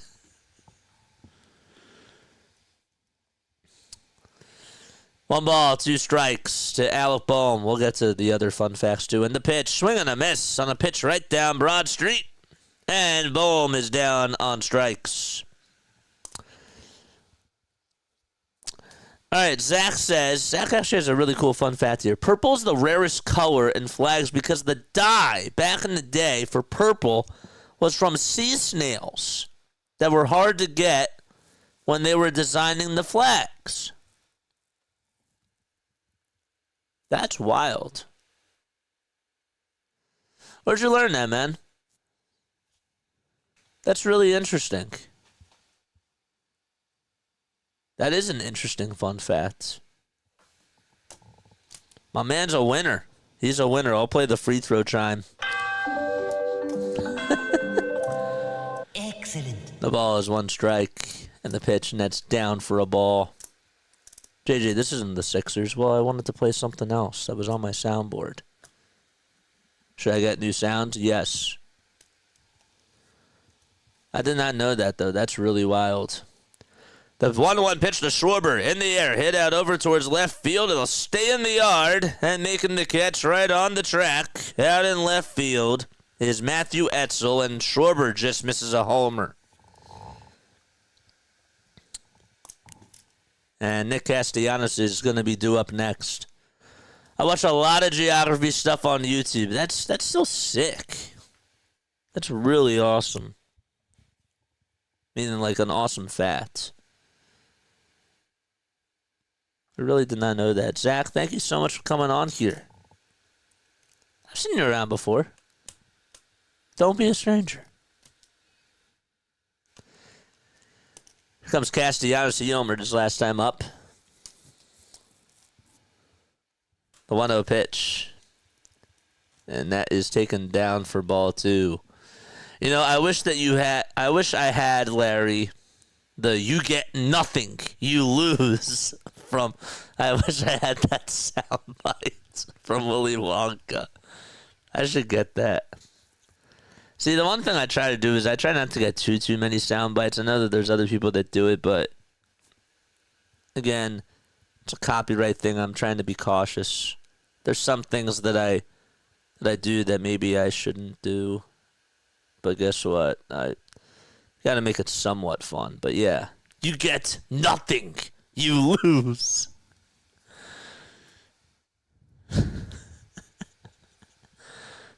The 3-1 pitch. And that's taken for ball 4 to Nick Castellanos. Thanks for having the game. Can't watch at work without in-home Wi-Fi. So thanks, Rob Manfred. Got you. Yes, sir. I got you, man. We go on for every single Phillies, Sixers, and Eagles game. We also are doing more baseball this year. Sunday night games. We've been doing this for 3 years, guys. This is our third season of doing Phillies baseball. Pitch to Kepler, ground ball, base hit into center field. Castellanos will round second, and he'll go to third, and the throw is cut off.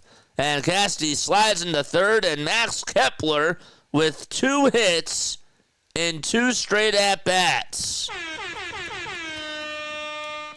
Yeah, I got you. So Casty just walked, and Kepler got on with a single. Keep hitting that thumbs up button, man. You're going to the Flyers-Jets tonight? Dude, I'm so jealous. That should be such a good game. Dude, you get to see Hellebuck in person? That's wild. Hopefully we rock him again. The pitch, and there's a foul ball hit back over towards the screen by JT Realmuto. Let's go. George! Larry, you're funny. Oh, bitch. That's taken down for a ball. Larry says that's why the Vikings wear purple, because they're the kings of the NFL.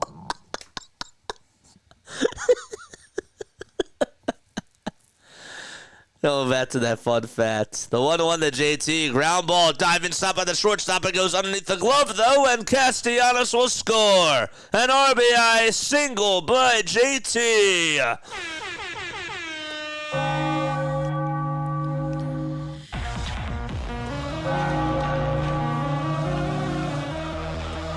All right. Another run.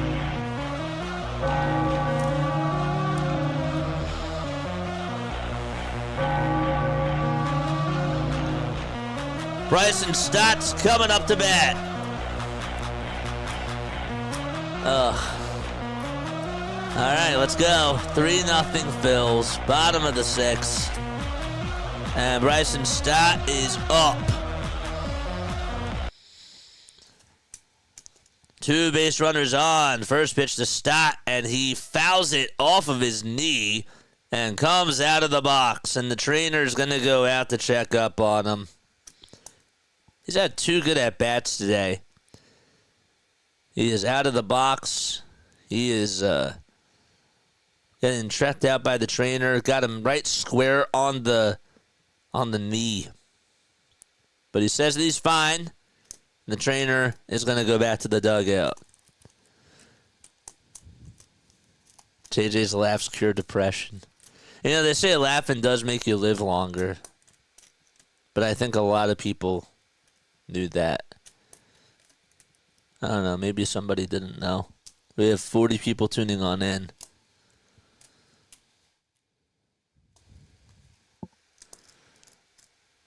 It is funny when I do make myself laugh. I must admit. No balls, 1 strike to Bryson Stott. The pitch, and that is just high for a ball. Biggie is on the mound. They're showing the replay of Stott fouling off the pitch off of his back knee. Like, I don't want to see that. 1-1 pitch, and that's taken for strike 2. Do you think I want to see my guy get hurt again? A replay of that? No.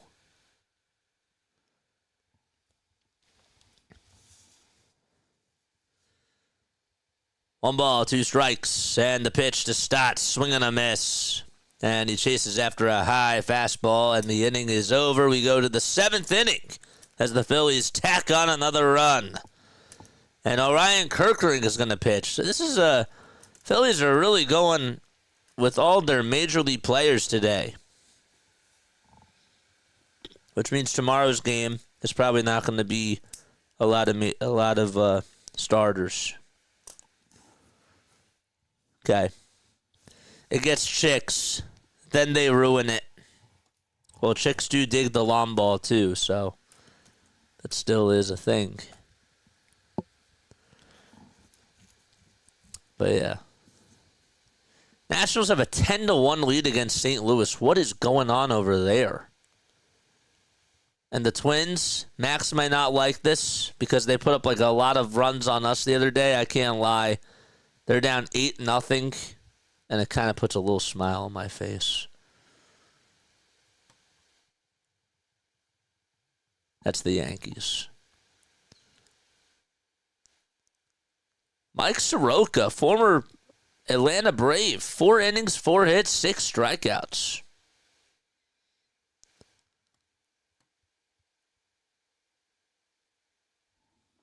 It's wild. Oh, Kevin. You guys are funny. Hit the thumbs up button. Subscribe to the channel. We got 40 likes, 41 people tuning on in. We're pretty close to getting the same amount of likes as our concurrent viewers, so that's awesome. Robert Hassel III is going to pinch hit for them. Keibert Ruiz, 2 homers today for him.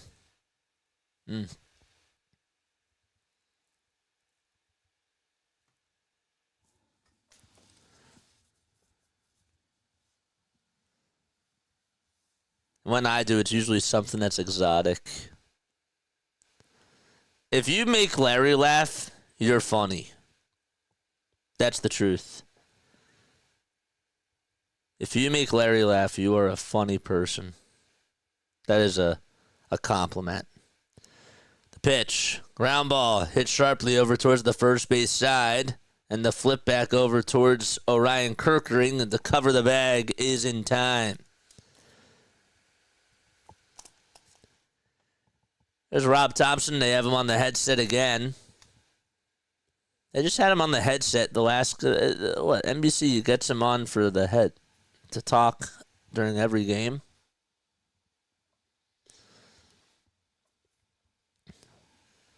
One out, top of the 7th. And Etzel will get another crack at it. And he takes the first pitch in there for a strike. So the Phillies have Rincon over at short. Taylor's at first. Arroyo now is at third. And at second base, it's Tanner Farquhar. 1 ball and 1 strike. Keep hitting those thumbs up buttons too, man.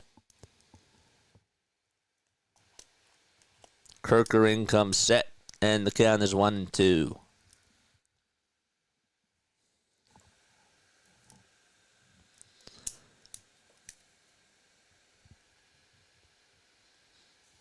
One-two pitch, and that's taken down for a ball. You know, when Darth Pooh was on here yesterday and he brought up the whole thing, like when John Crux scared the kids by banging on the door. I had to rewatch the video last night. Next pitch on the way, swing and a miss.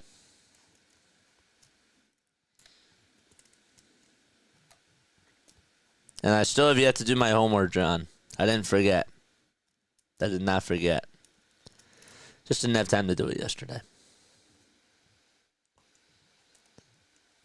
But before I forgot, though, I had to put that on in the background as I was doing my work. 2 outs. And Petrie is up to bat. He's up to bat at the Petri dish. And my gosh. Corny jokes, JJ. Dad jokes, am I right? I think they say Petri is his last name. 1-1, and that's up high for a ball. JJ, you read my mind. Yep. I will do that homework. 2-1. There's a foul ball.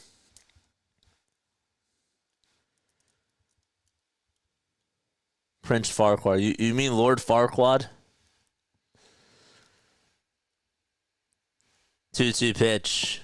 That's outside for ball 3.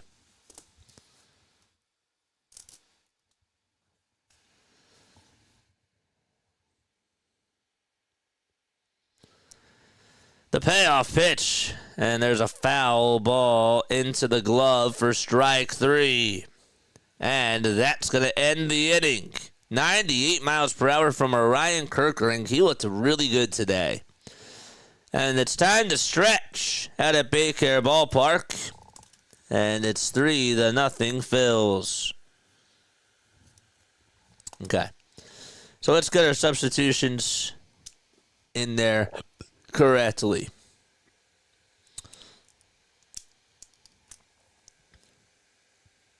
And guys, I did not forget about 7th inning trivia.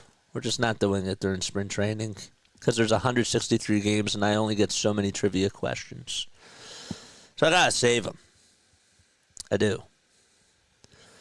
Arroyo, Mercado's out and right. And then Kepler has Cal Stevenson replacing him. Catcher now is Paul McIntosh. And then, what's Farquhar's first name again? Trent Farquhar. Sorry, Trent.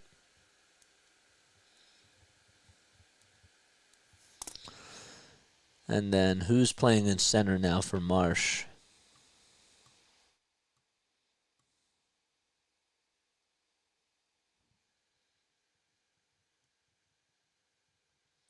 Who's playing in center? They have Rodolfo Castro in center? Man, they really...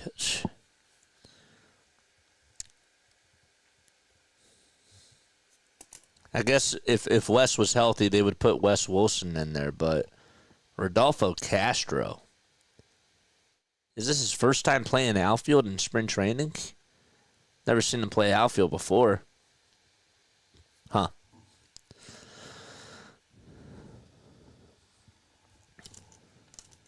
Oh, that's our shortstop, John. Bottom of the 7th. Best skit. Best skit of all time, by far. As the greatest thing ever. On ball, no strikes. The pitch. There's a called strike.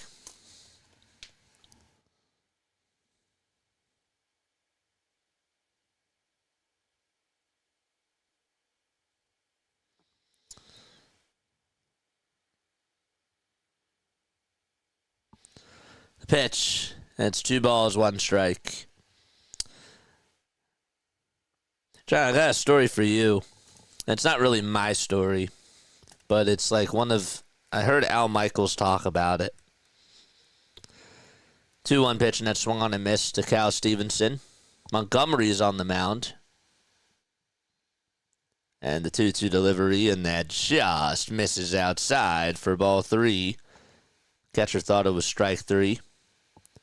They're not challenging it. Mason Montgomery's on the mound. He's 24 years old. Born in Austin, Texas. 6 feet 2 inches tall, 195 pounds. 3 balls, 2 strikes to Cal Stevenson. And the payoff pitch, swing and a miss. He got a fastball right down Broadway and could not catch up to it.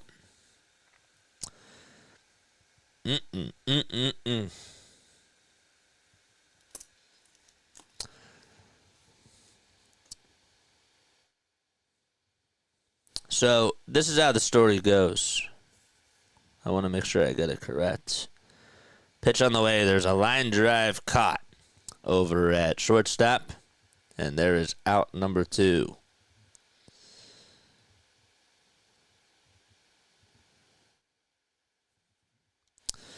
So, Al was in the booth with Howard Cosell doing a Monday Night Baseball game, and Bob Uecker. Okay, I'm sure some of you probably have heard the story, and you hear him tell it, and it's really funny. 2 outs, bottom of the 7th to Paul McIntosh, and the pitch, and has swung on and missed. How did they get the second out, JJ? Great question. It was Arroyo lined out to short. So Arroyo lines out, and there's 2 outs. The 0-1 pitch, swing and a miss. Howard Cosell kept, asking, why one of the teams didn't bunt. Right? And Bob was basically correcting him on why that wouldn't be such a good idea during this situation. Whatever. The pitch, and that's taken low and inside. And so Howard did agree, right? And he was sort of peeved by it and was like, Bob, you don't have to be so truculent about it. And then they had a little silence. And he was like, you do know what truculent means. And you said, like, he never missed a beat. And he replied, sure, Howard, if you have a truck and I borrowed it, that's a truculent. And that was Bob Uecker. Right there. 2 balls, 2 strikes. Truculent. Yep. That's right. 2-2 pitch. And that misses inside for ball 3. The truck and I borrowed it.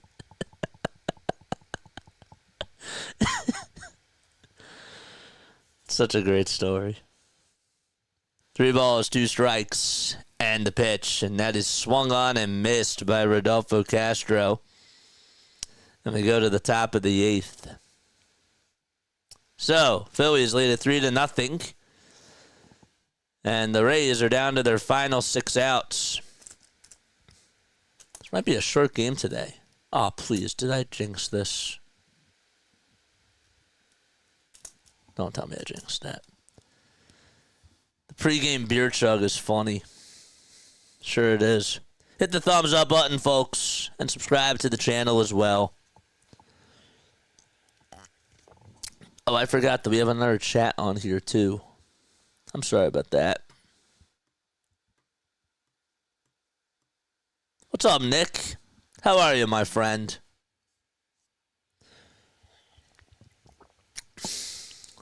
Jinx, JJ, stop! Ugh!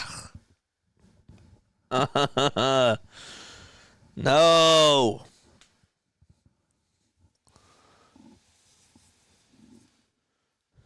Took the air right out of that win back, Cassell. It was cool, actually, like, working with Greg, though, at NFL Films. That was really sick. I was, when I was interning at NFL Films, one of the things that I did was, I was in the studio for the NFL matchup show with Sal Powell, Greg Cassell, and Darius Butler. That was really cool. Had to make sure that I gave Sal his tea. had to have his tea.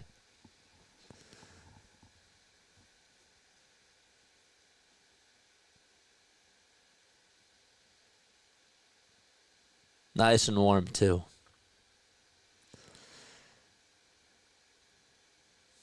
But yeah, that was funny.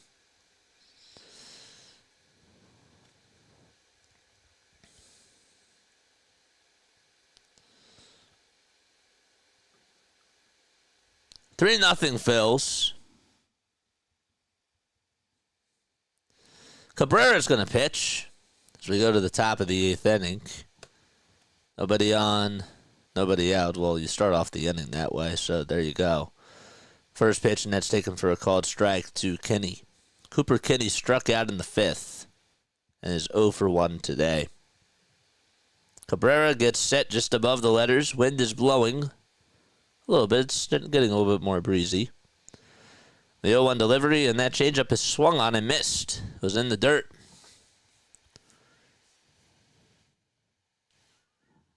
This is Gene Cabrera.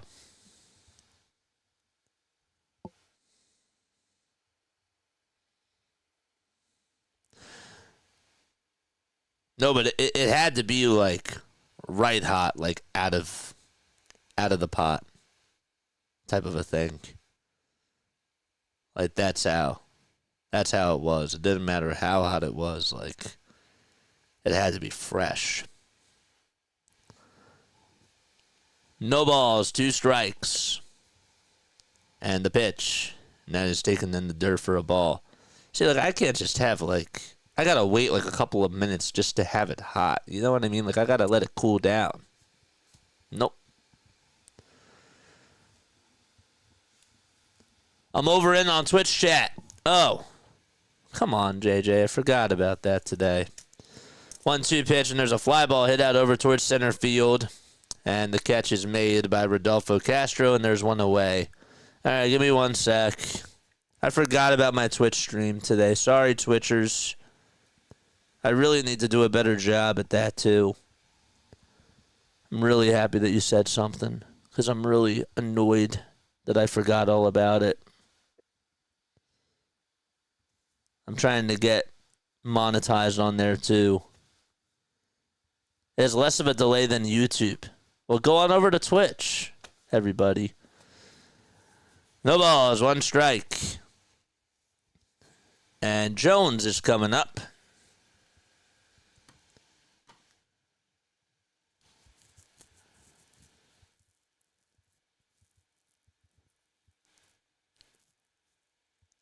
Brock Jones, a 23-year-old from Fresno, California. Plays out in center field and 6 feet tall. He's in the box. JJ, you know Aaron Boone is an Eagles fan? Yeah. Karl Anthony Towns is an Eagles fan, too. 0-1. That misses down for a ball. And the count is 1-1. You could catalog that Euchre story as a fun fact. Yeah. Well, it's on Reddit. 1-1 pitch, and that thing is scorched out to right field. Forget about it. It's gone. Brock Jones leaves the yard. And Cabrera gives up a solo homer on his 8th pitch of the inning. And there goes the shutout. That makes it a 3-1 game. Fastball. Just got a good piece of it on the barrel. Jones he didn't really have too much power on it. It was more so of a line drive. Curtis Mead is up to bat. They want to continue to give him more at-bats. 1 ball, no strikes. The pitch. And that's down and away for ball 2. Yeah, so is Jalen Brunson. Brunson's an Eagles fan as well.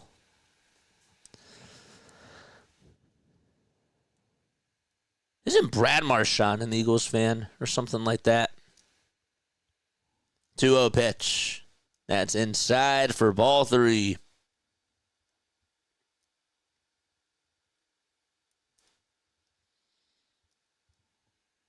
Three balls, no strikes. And the pitch, and that's upstairs for ball 4. And for the 4th time today, Curtis Mead gets on base. 3 singles and a walk.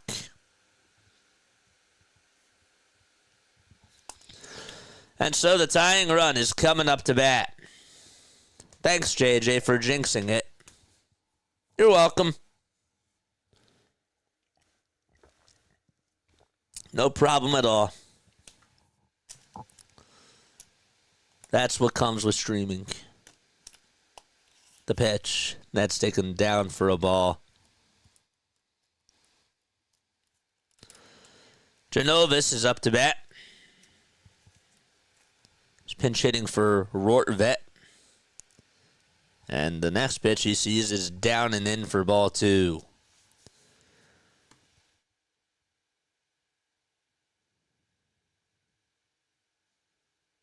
We have a lot of night games tonight. Phillies haven't played 1 night game at all during spring training. 2-0, and that misses high for ball 3. I think that their only night game that they play over the next couple of weeks is against the Yankees. Cabrera can't find the strike zone as he gets set at the belt, kicks, fires, and that misses inside for ball 4. And I think that should be it for him. You call her Trailer Swift is secretly an Eagles fan. They gave her an excuse to leave Kelsey and write songs about it. Caleb Cotham's going to go out there to talk things over with Cabrera.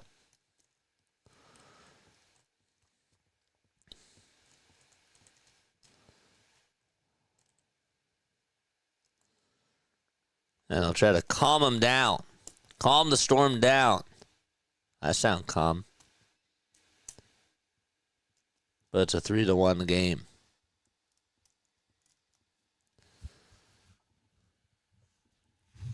Major League, great movie. We do this like every year. Greatest baseball film ever. Comment down below. The greatest baseball film is blank.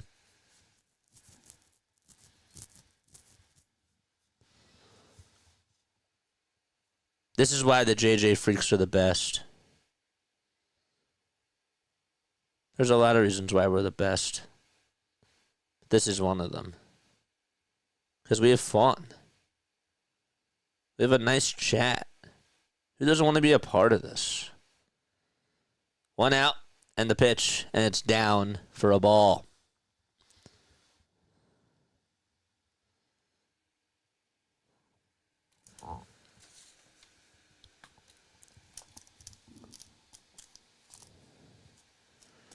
One 0 pitch, and there's a called strike.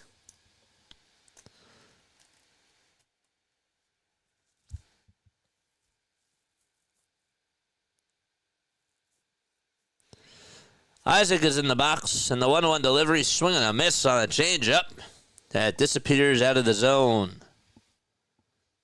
The greatest baseball film is Field of Dreams, says Larry. Keep coming.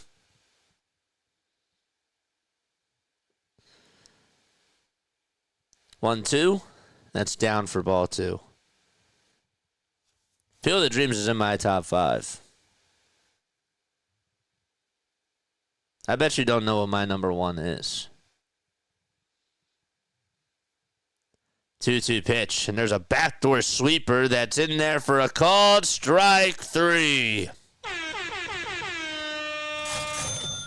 K is in the chat.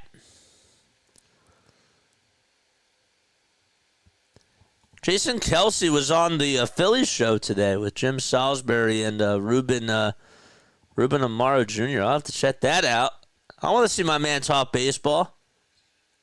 Hey, by the way, Jason, if you ever want to come on here, you're more than welcome to anytime. And Caitlin Clark, we saw you display your play-by-play announcing last year. That was really cool. And now you're following the Phillies. Come on here anytime, man. Anytime. 1 ball, no strikes. Johnny DeLuca's up to bat. And the pitch, and there's a foul ball. That was so cute. That was so cool. The Sandlot. Bull Durham. No. That's not my favorite. The pitch, and there's a called strike. Sandlot's another good one, but it's not mine. 1 ball, 2 strikes. Cabrera gets set from the stretch and fires the pitch. Swing and a miss. Back-to-back strikeouts for Cabrera. Nice. And the inning is over. Good for him to get out of the jam here and facing some major league hitters and doing what he can to just get out of the inning. We go to the bottom of the 8th. It's 3-1 Phils. The Natural and Major League. Nope. Angels in the outfield. Yes. That is my favorite.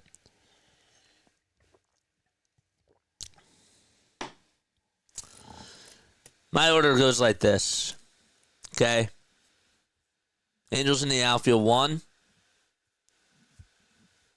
Bull Durham is 4. Sorry. Why am I thinking about this in order? Number 2 is the Sandlot. Okay. Number 3 is A League of Their Own. Number 4 is Major League is there. Yeah, it has to be. I'm sorry. Number 4 is Field of Dreams, and number 5 is Major League. The Natural's good. The Bad News Bears is good as well. I like Everyone's Hero. There used to be a movie that I grew up with. Well, I didn't grow up with it, but I saw it in theaters. I really liked that movie. But yeah, it is a great movie. Angels in the Outfield is great. When they tried to do Angels in the End Zone, Angels on the Ice and all that stuff, no. Nah. This is why when they do a lot of sequels, it's not every single sequel. That's what kills it, though. I'm happy that, like, Jerry Maguire never got a sequel. You know? Like, some things just deserve to just be left alone. They just do.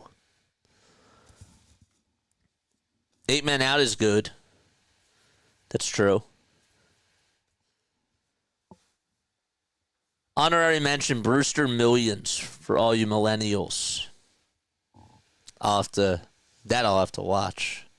I've never seen that. Give me more homework, man. Castro's up to bat, and the pitch, and there's a ground ball rolled over towards the right side, and the toss over to first in time. 1 pitch, 1 out. Pete Fairbanks is pitching. Pete Fairbanks, he's been in the league for a very long time now. How old is he? He's got to be like 34, right? Is he 34? He's 31. He's been in the league since 2019. I don't know why I thought he was here a little bit longer, but still 31. For the love of the game. Ooh, that's a good one. Buddy Kennedy's up to bat. He hit a homer yesterday and stares at a ball that's down and away. Continue to like and subscribe, folks. Ted Williams. There goes the greatest hitter that ever lived. That's a great one. Yes. Watch that for sure. Ken Burns' baseball docuseries, that's really good as well.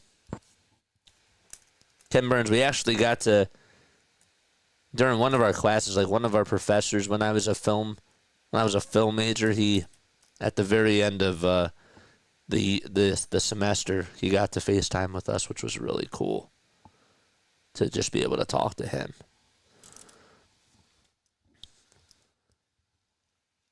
1-1. That's down and away for ball 2. We're in the bottom of the 8th. It's 3-1 Phils. Castellanos and Kepler homered, and JT had an RBI single. The pitch to Buddy Kennedy, fouled away. At the 2-hour 46 marker. We have some stuff to talk about today. Today's going to be a little bit of a longer post-game show. Moneyball's another good one. 2-2. And that pitch is in the dirt for ball 3. Moneyball is a very good one.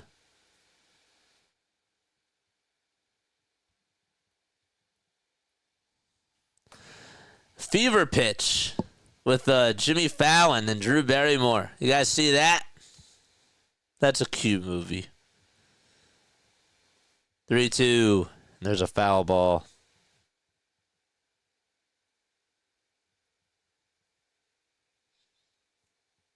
Fever pitch. Wow,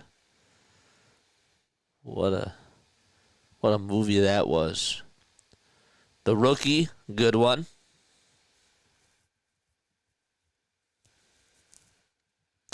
One of the best books I read in elementary or middle school was a book written by Mike Lupica.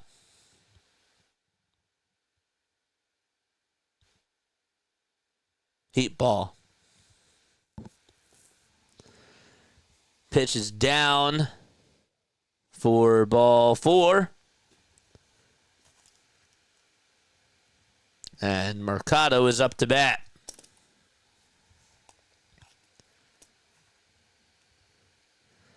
The pitch.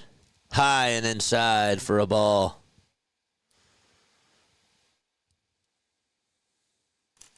Rookie is a good one, though. Kevin, that's a very good one. All right. The Red Sox, I think, are coming back. 1-0 pitch. That's down for ball 2. All right, wake up. Wake up, wake up, wake up.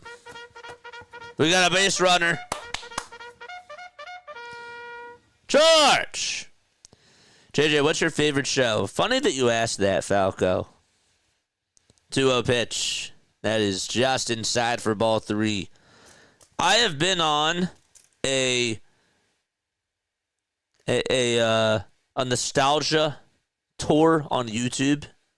It's weird. Are you smarter than a 5th grader? Grandma used to love to watch that show. Shout out to Grandma. Miss ya. 3-0 pitch. That's up high for ball 4. Currently, though, Price is Right's good. But are you smarter than a 5th grader? That's a great one. 2 runners on, 1 out. Bottom of the 8th. And the pitch, and that's way up high. So we got 2 base runners on for the Phils. There we go. I used the pedal. Let's go.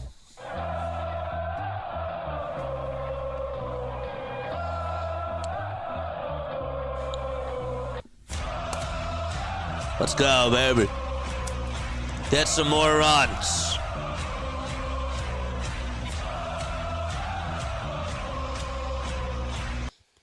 We got a trade alert.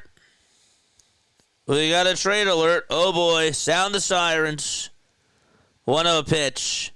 And that is taken on the outside corner for a strike. The Vegas Golden Knights have acquired Riley Smith from the New York Rangers. Wow. 1-1 pitch. And there's a slider that's just a bit high for ball 2. Riley Smith, 33 years old, on a $1.4 million contract. It was for Brendan Brisson and a 2025 Sharks 3rd round pick. 3 balls, 1 strike to Taylor.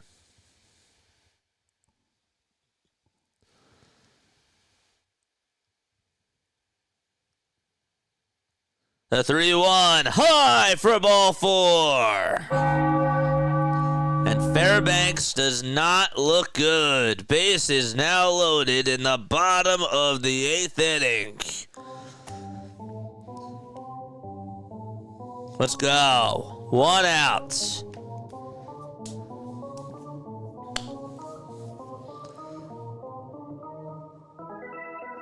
George!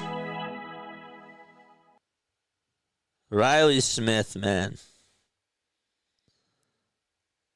The pitch on the way, and that is on the outside corner for a called strike 1 to Brian Rincon. Riley Smith is heading back to Vegas. I'm coming home, I'm coming home. Please tell the world I'm coming home. 0-1, foul ball. It's a good song by Eminem. Go check that out. And Skylar Gray. Shout out to Skylar Gray. No balls, 2 strikes. Rincon in the box. Smith this year has 29 points, 10 goals, 19 assists. And the 0-2 to Brian Rincon. And he swings and misses at that pitch, and there's 2 outs.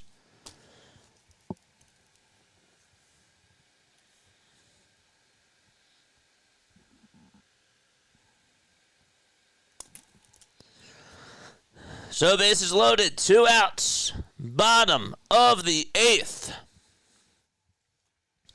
And Farquhar is up to bat. The pitch, and that's outside for a ball. I'll show you during the break. I'll show you what's on my shirt. You know, I think I need to get like a better... Eventually, like what I'll do is I'll try to see if I can get like a camera mounted, you know, or something like that. Not mounted, but, you know, shows like more of my upper body. 2 balls, no strikes. Base is juiced. Bottom of the 8th. Phillies lead it 3-1, 2 outs. And the 2-0 pitch, that misses outside, and the count is 3-0. Fairbanks has been a very good pitcher out of the bullpen over the years for the Rays. And, well, he has not looked good so far in this bottom of the 8th inning. The windup and the pitch on the way outside for ball 4 and a bases loaded walk. That gives the Phillies a 4-1 lead. Let's go. Nice job.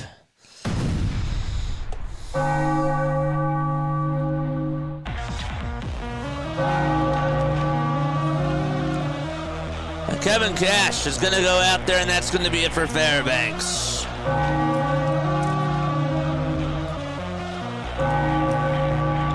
Let's go.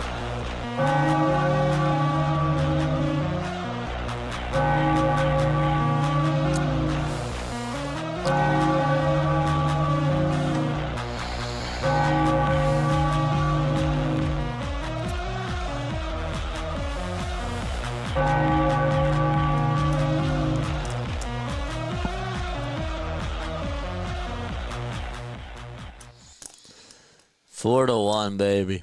Bottom of the 8th. All right, what's on the shirt, JJ? What's on the shirt? What's on the shirt? Okay. The Snoqualmie Barkley game is what's on the shirt. Guys, do you know what the whole story is? Okay.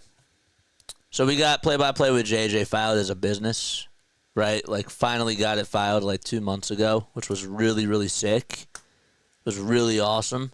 Sorry, that was like last month. No, we got it filed as a business, and then we finally got our first paycheck, right? Like our actual paycheck, and I was like, you know what? You know what I got to do? And it's not really me. This is what they made me do. I had to go out there, get a couple jerseys, get this shirt, and a couple of hats. Because that football team was doing something that was absolutely ridiculous. And I love this shirt. I love the sweater. Y'all been seeing me wear that sweater a lot now. It's been so hard to take that stuff off. You know what I'm saying? And the green goes really good with the spring training. You know what I mean? So that's why we're breaking out the fits. You know what I'm saying? That's why we're doing that, because this football team was incredible this year.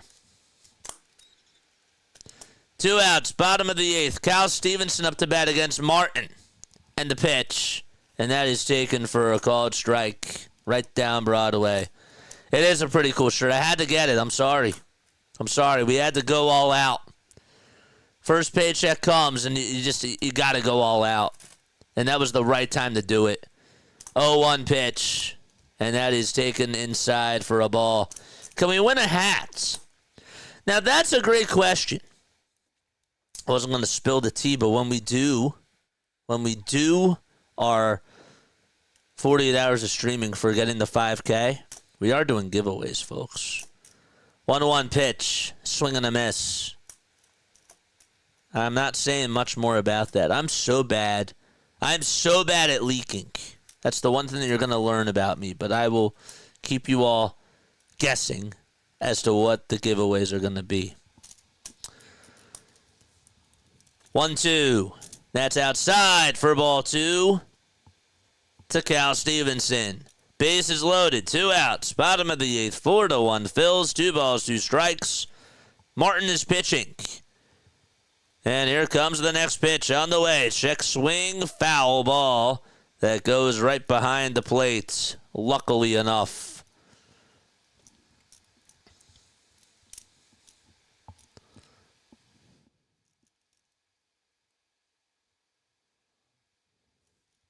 You're listening to Pink Floyd, and you're listening to me. 2-2 pitch on the way, and there's a called strike, 3 at the knees, and the inning is over. And we go to the top of the 9th. It's 4-1. Phillies. So they're down to their final 3 outs.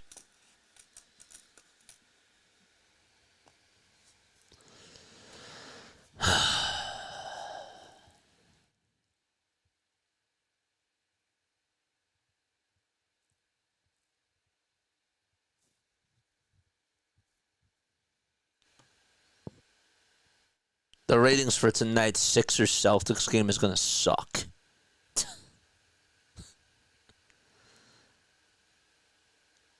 No Maxey, no Embiid, no McCann, no George. I mean, it's just Quentin Grimes.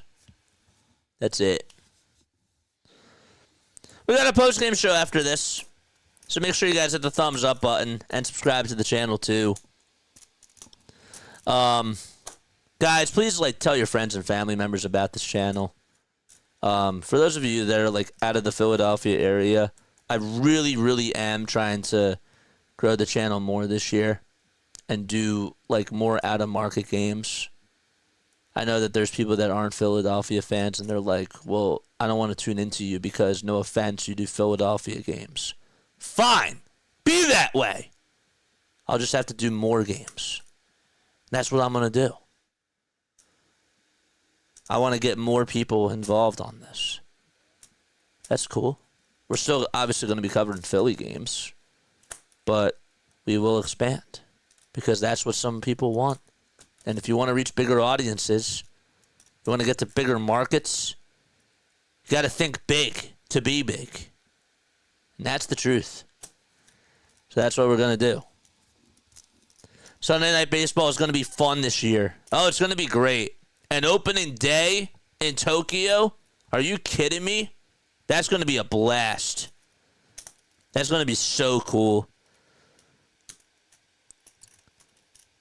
Barry Bonds just said that he can still hit 100-mile-per-hour pitches to this day. According to MLB Network on Twitter. To MLB on Twitter, not MLB Network. I told my friends about the channel. They were like, MLB is still a thing, says Larry. Oh my gosh. Wait, really? That's wild. Kunel's going to pitch in the top of the 9th. It's like it's the bottom of the 9th here for the Tampa Bay Rays, meaning that they're down to their final 3 outs. 1 ball, 1 strike. And the pitch on the way, and that's taken outside for ball 2. JJ, would you drop this for a TV gig? 2 balls, 1 strike. 1 strike. And the pitch, and that's outside for ball 3. Guys, we ain't giving up the baby.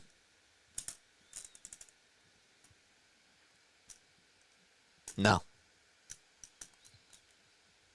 If it's for part-time stuff, cool. I ain't letting anybody buy me out, man. Because nobody's going to take over my brand. Shannon Sharp said, Fox, Club Shay Shay ain't yours. Stephen A. Smith Show, that's his. This is mine, man. 3-1, and that's outside for a ball.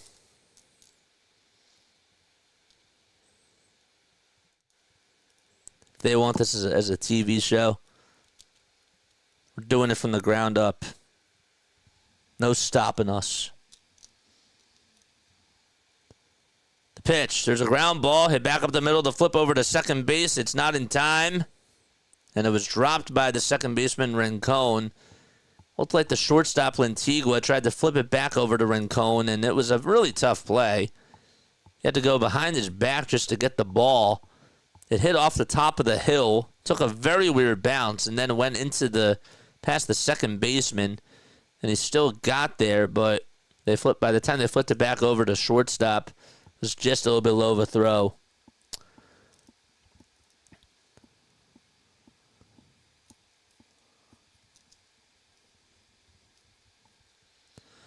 Two runners on, nobody out.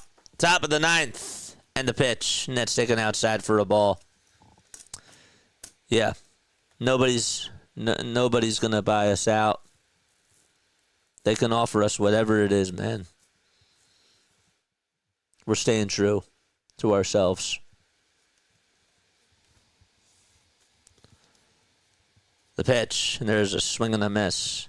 Doesn't mean I'm not going to do gigs. Doesn't mean that I'm not going to, if somebody was like, yo, like, you know, can you come on here and do some stuff for us? Sure. As long as I get to keep my baby. 1 ball, 2 strikes.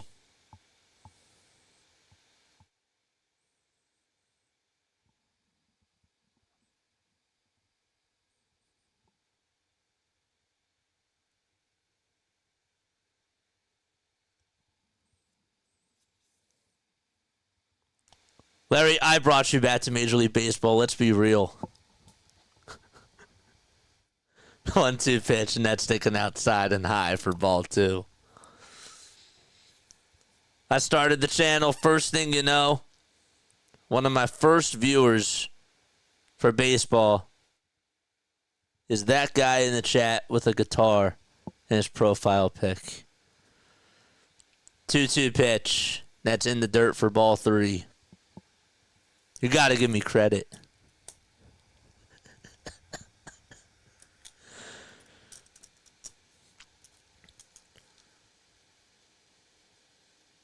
Three balls, 2 strikes. We're in the top of the ninth, and there's nobody out.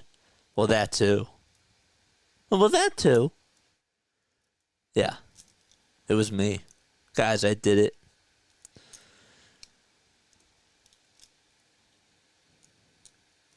But also, it was your Philly freakish behavior.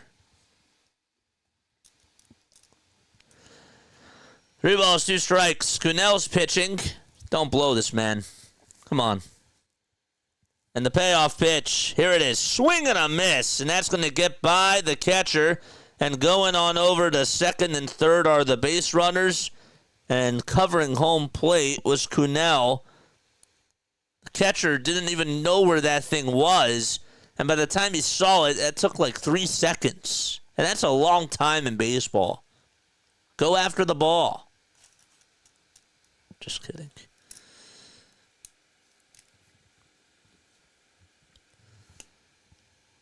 And by the way, I was here when there were 8 of us and there were only 20 subs. It's true. That is true. Kinney's up to bat. And the first pitch, he fouls it back towards the screen. It was a 96-mile-per-hour pitch from Cunell. Cunell versus Kinney.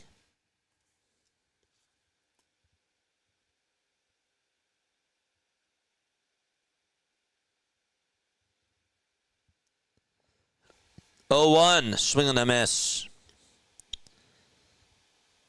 We will be covering, next week, it'll be a busy week, but we are going to be doing the spring breakout game between the Phillies' top prospects versus the Pittsburgh Pirates.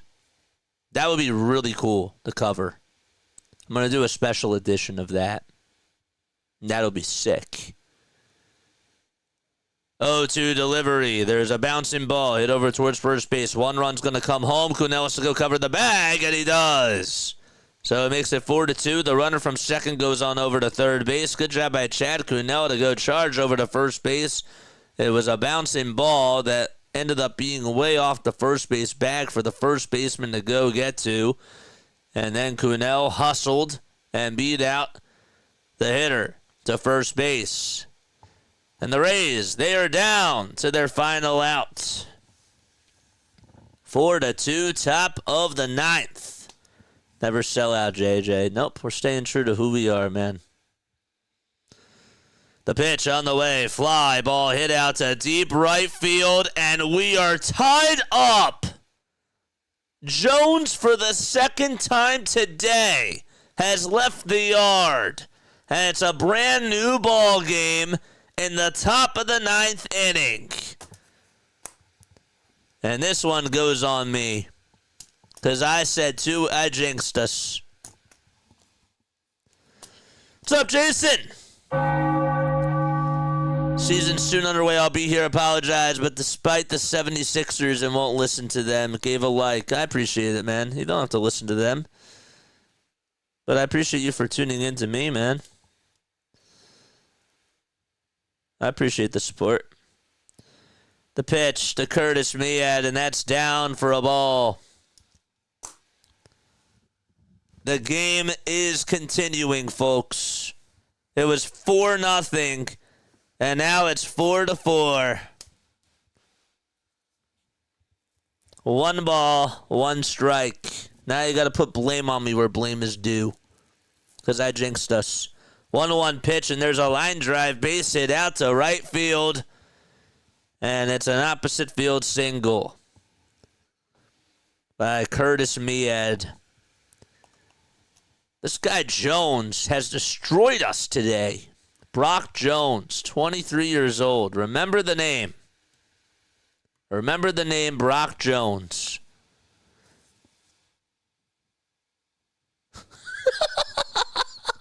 Larry. Oh, Larry. I was... You're insane. I was here when Larry ate his first shoe. And he's going to eat another shoe sometime this year. Always liked it in chat when he would say, nummy shoe. 1-0 pitch, and that's down for ball 2.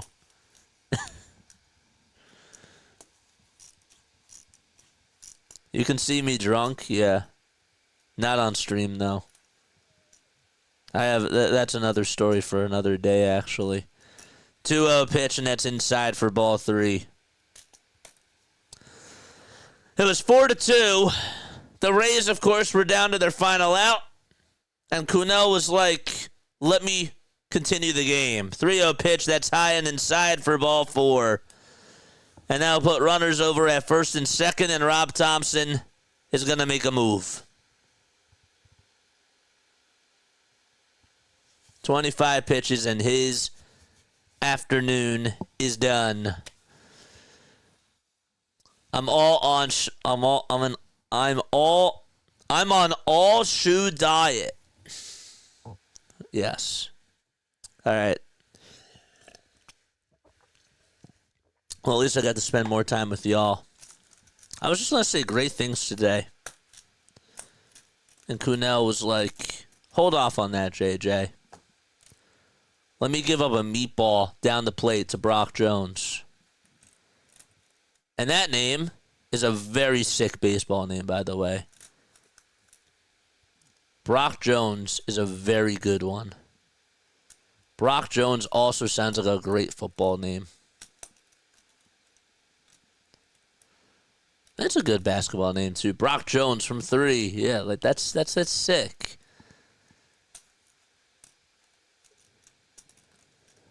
That's a cool name. What's the best baseball name of all time? Well, I guess Babe Ruth is. Babe Ruth is a very good baseball name. We had a guy in college baseball that played out in center field, and he was really fast. His name was Trip McCaffrey. So when you say Trip with the triple, it's like just rolls flat off the tongue. It's so great.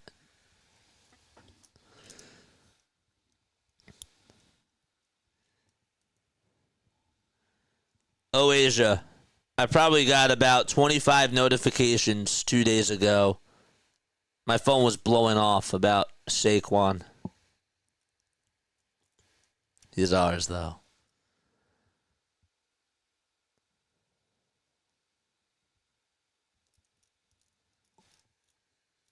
It's 4-4 in the top of the ninth with 2 outs.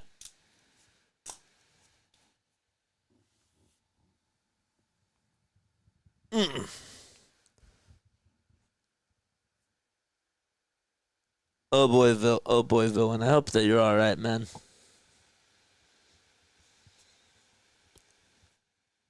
We have a new pitcher out there. His name is Dipoto. He's facing Isaac. Continue to like and subscribe. We got 48 likes, 2 more to get to 50. That's why they wanted to extend the game. They wanted us to get to 50 likes. You're having an aneurysm. What's the aneurysm?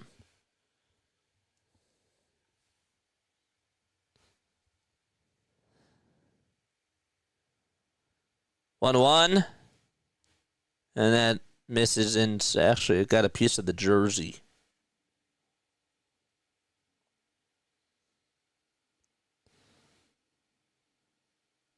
Oh, that sucks, dude. I was looking it up.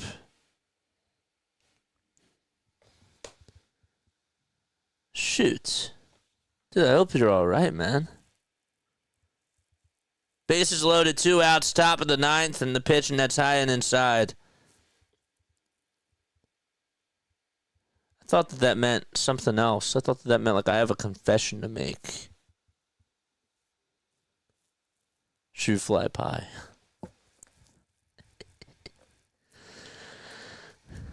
Two balls, no strikes. Come on, Dipoto. Get out of the inning. Come on, man. 2-0 pitch, and that misses badly inside for a 3-0 count.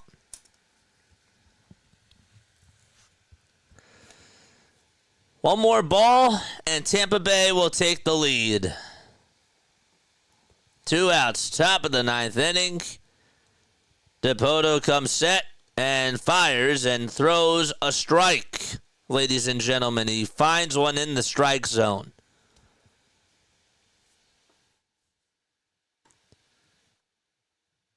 Jonah Dipoto, 28 years old from Queens. 3-1 pitch on the way. Throws another strike.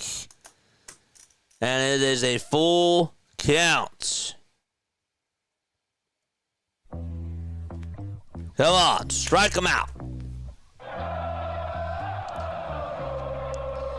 The 3-2 pitch, high and inside, and the Rays take the lead. And that'll make it 5-4 in the top of the ninth.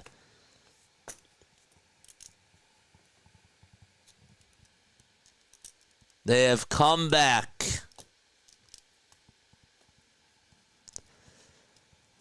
5-4 Tampa. And Morgan, that's John Morgan, due up now in the box with the bases loaded. The first pitch he sees is on the outside corner for a strike. Well, Freddie Freeman just hit a homer, his third of spring training. Phillies had the Rays down to their final out. And they allowed a 2-run homer to tie the game 4-4. Bases loaded, top of the ninth. It's now 5-4 on the RBI walk by Johnny DeLuca. 0-1 pitch, swing and a miss.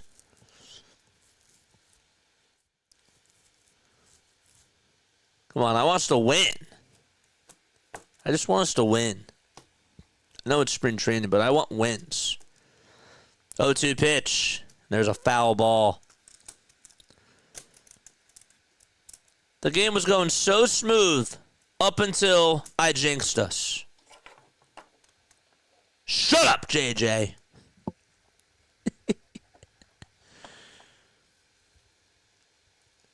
0-2 pitch. There's a called strike 3, and that's going to end the inning.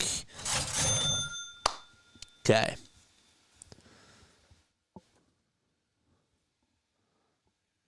All right, bottom of the ninth. Come on, we got to come back and tie it, dude. Hit that thumbs up button and hit that subscribe button. They finally got out of it. All right, who's batting for us? We have Arroyo, Castro, and Kennedy. I like this. I like this a lot. Arroyo, Castro, and Kennedy. Are they going to bring in their closer? Who is the Rays closer? Oh, Fairbanks. Yeah, he pitched great. He allowed like 3 walks. Now they might go to Uceda. Uceda had a 3.3 at ERA last year.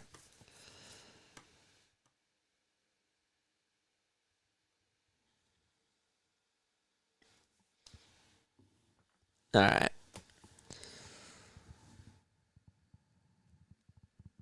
Ugh. Oh, that felt great. Beautiful. They got Ha-Seong Kim over at shortstop. We should have gotten Ha-Seong Kim. His defense is so good, but he also just can't stay healthy. Yankees are not done. They were down 8-1, and it's now 8-3 in the bottom of the 7th with 2 runners on and 2 outs.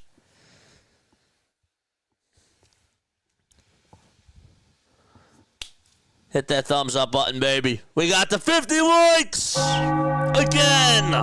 Woo!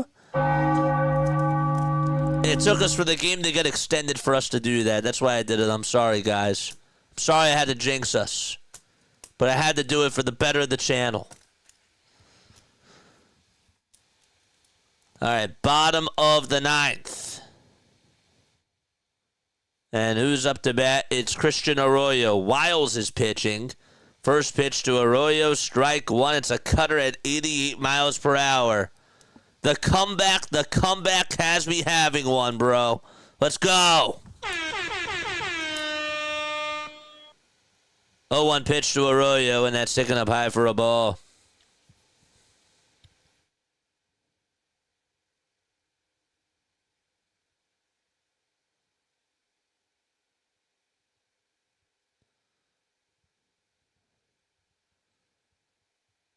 One pitch, swing and a miss.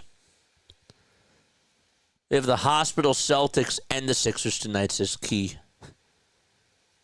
Looking forward to it. But hey, it might get us closer to getting a top pick, which I am for. That's the only way to go. Down. 1-2 to Arroyo, and he punches it foul and out of play.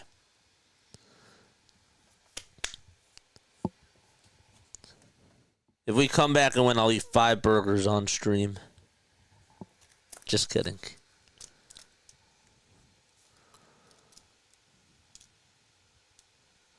One-two pitch. Inside and not by much. It's 2 balls and 2 strikes. What's not to like? Somebody said to me 2 years ago when they were trying to be nice, they're like, JJ wouldn't hurt a fly. And I was like, yeah, I crush it. They were trying to like set me up with a girl, and I was like, yeah, I'd crush it. And like, I didn't realize that was a social cue there, but I was trying to be funny. But she laughed. Did it work out? No. It wasn't really a good fit. The next pitch, swing and a miss. And there's 1 gone in the bottom of the 9th. McIntosh is in the batter's box. And the first pitch he sees is just at the knees for a strike. Can they challenge it? No. Come on, McIntosh. Extend this game. Just end it in a tie. Come on. 0-1. And there's a cutter. That's in there for strike 2.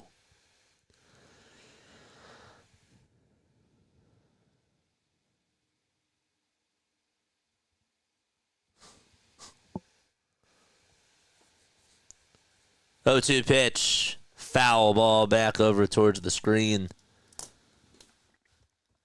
Our average view duration is up from today compared to yesterday. That's really good. It's very good. I'll take that. Oh, my Twitch streamers. I'm so sorry. Robin Hood, what's going on? Oh, I answered that question. My favorite game show? Yeah, it's already smarter than a fifth grader. The pitch. And there's a ground ball hit back over towards the mound. Throw over to first in time. And, well, the Rays were down to their final out once upon a time, and now it's the Phillies. The tables have turned. One-line number. It's an insect. Insects aren't animals.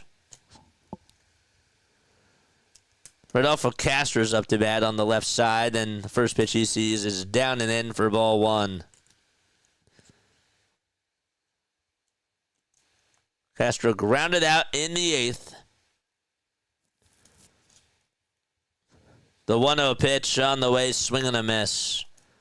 I know that this isn't like gonna happen, but for some reason, like the back of my head, I have this like what if, like what if Rob is actually gonna like put in these like rookie pitchers during the regular season? I know it's not gonna happen, but I'm sorry. Like as I'm watching these spring training games, I didn't do this in the years past, but now I'm like, well, what if this does happen?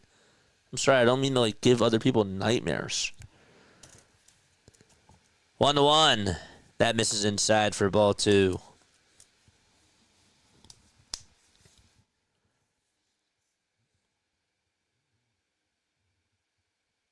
Two balls and one strike to Rodolfo Castro. Tying run up to bat. The pitch. Strike two on the outside corner. And the Phillies are down to their final strike.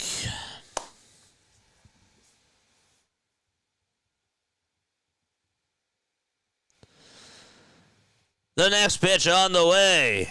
And Castro stays alive as he gets a little piece of it.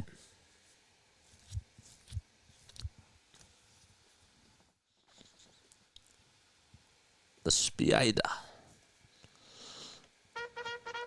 Let's go, chat. George! And the next pitch, another foul ball. Hit back over towards the screen.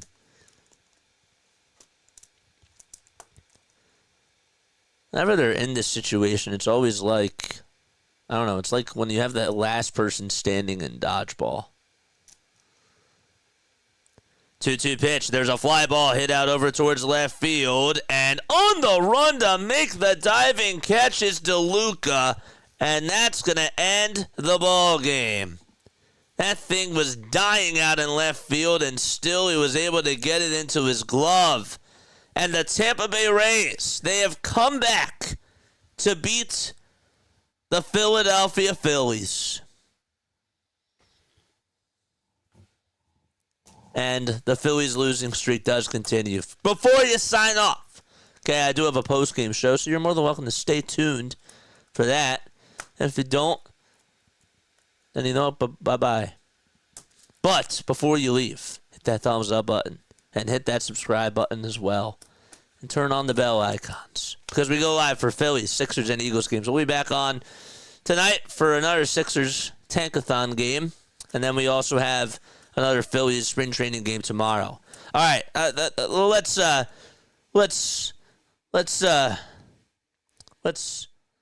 John Gooden once said, "A good coach can change a game.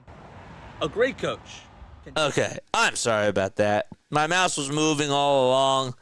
Yeah, my computer was having a little bit of amnesia or something because I was pressing buttons. I'm sorry about that. Really, really sorry about that. I need to get some things off my chest, folks.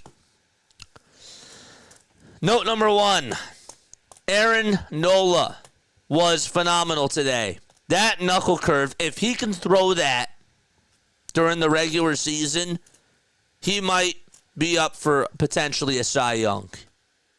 That knuckle curve was probably one of the, like, his knuckle curve last year was great, but I'm sorry, that movement that he has on that pitch, it looks like it's a slider. And you think to yourself, it's going to land up over the middle of the plate, and it just dies. It just dips. And that thing is so deceiving. It doesn't matter how fast he throws the fastball. That pitch right there is his bread and butter. And so if you're a batter and you're anticipating that pitch, well, guess what? You got a fastball at 90, Sometimes you're just going to let that go by. And sometimes you're going to be a little bit off balance from that pitch just because of the freaking knuckle curve. Really, really good pitching today from Aaron Nola. I know that he had we were saying, here comes Stretch Nola.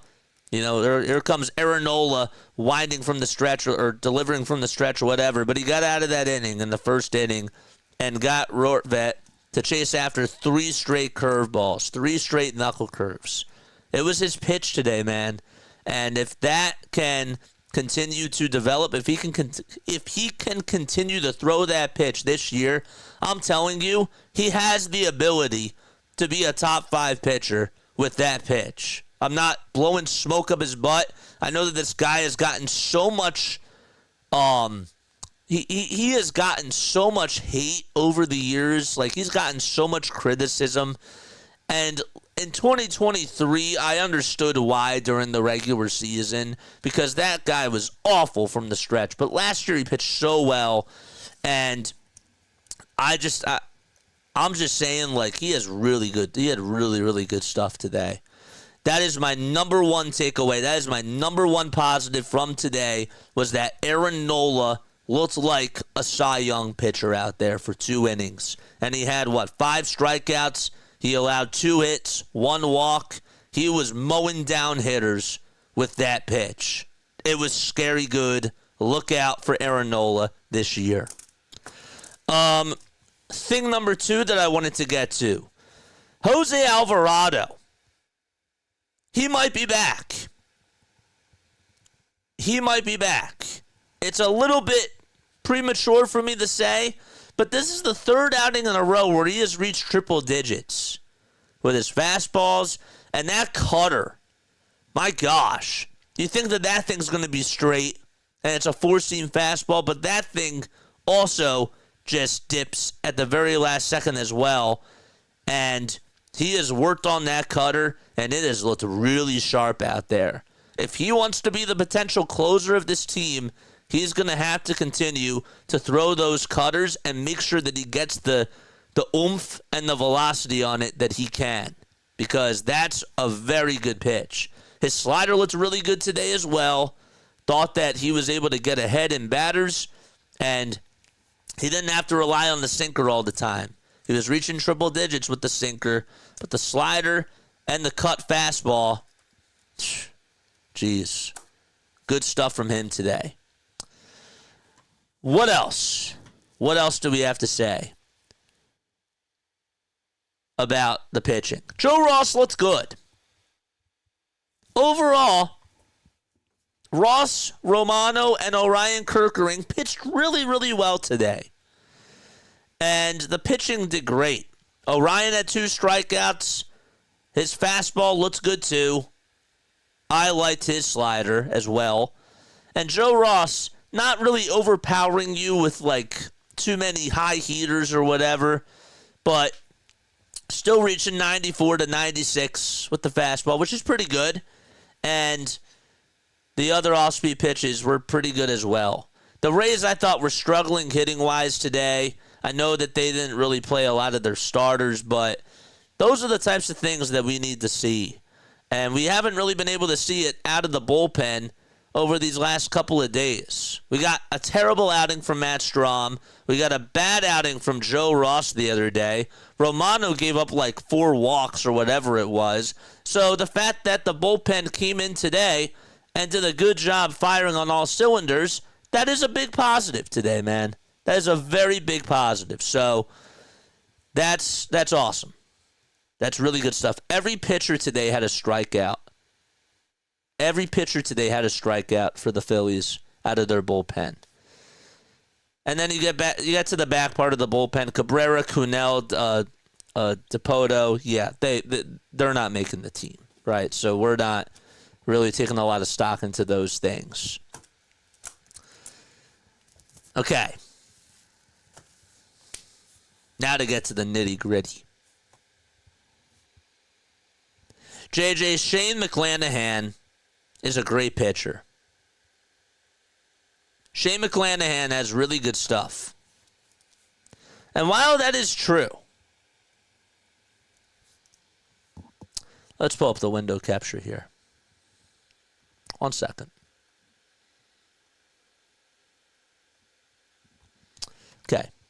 I want us to go pitch by pitch in this first at-bat from Trey Turner. Okay. Hold up 1 second. Give me 1 sec.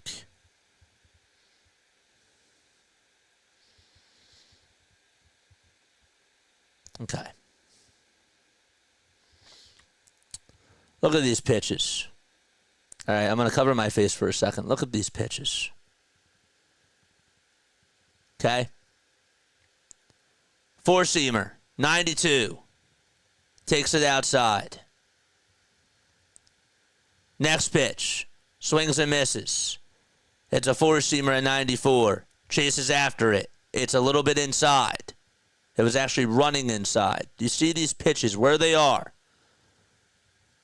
Next pitch he takes is down low. It's a slider.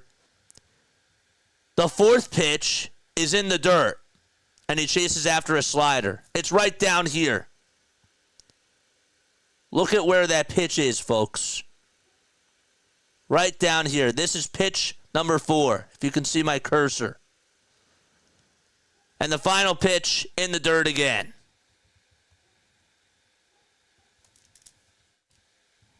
Next at bat, 3 pitches, all in the dirt. And he chases and chases and chases. I'm going to start calling him Chase Turner.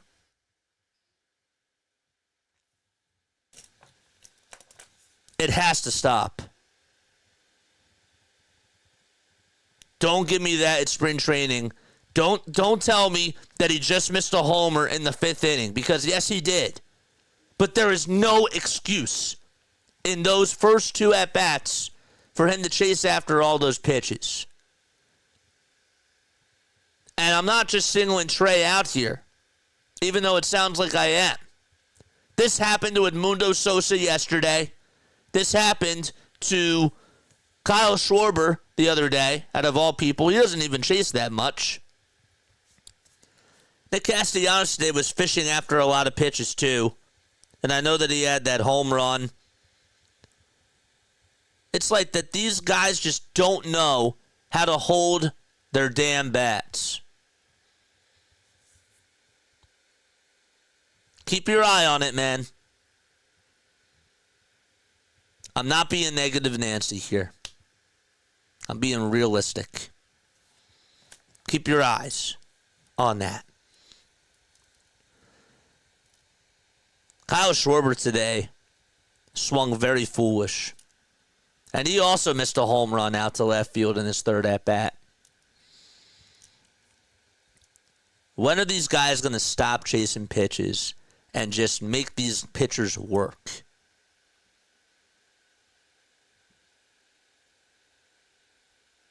I say this over and over again, but the one thing I loved about that 2022 team when they were on that run was that they saw a lot of pitches. They fouled off pitches. And they were able to just beat the pitcher no matter what. They won that mental game. Baseball's mental. If you can get into the pitcher's head, you win. They're not doing that.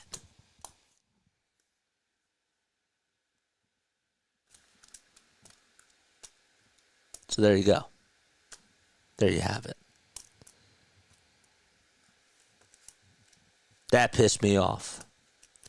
Bohm had a good day. Harper hit the ball sharply his first at-bat. And then got a double his next at-bat.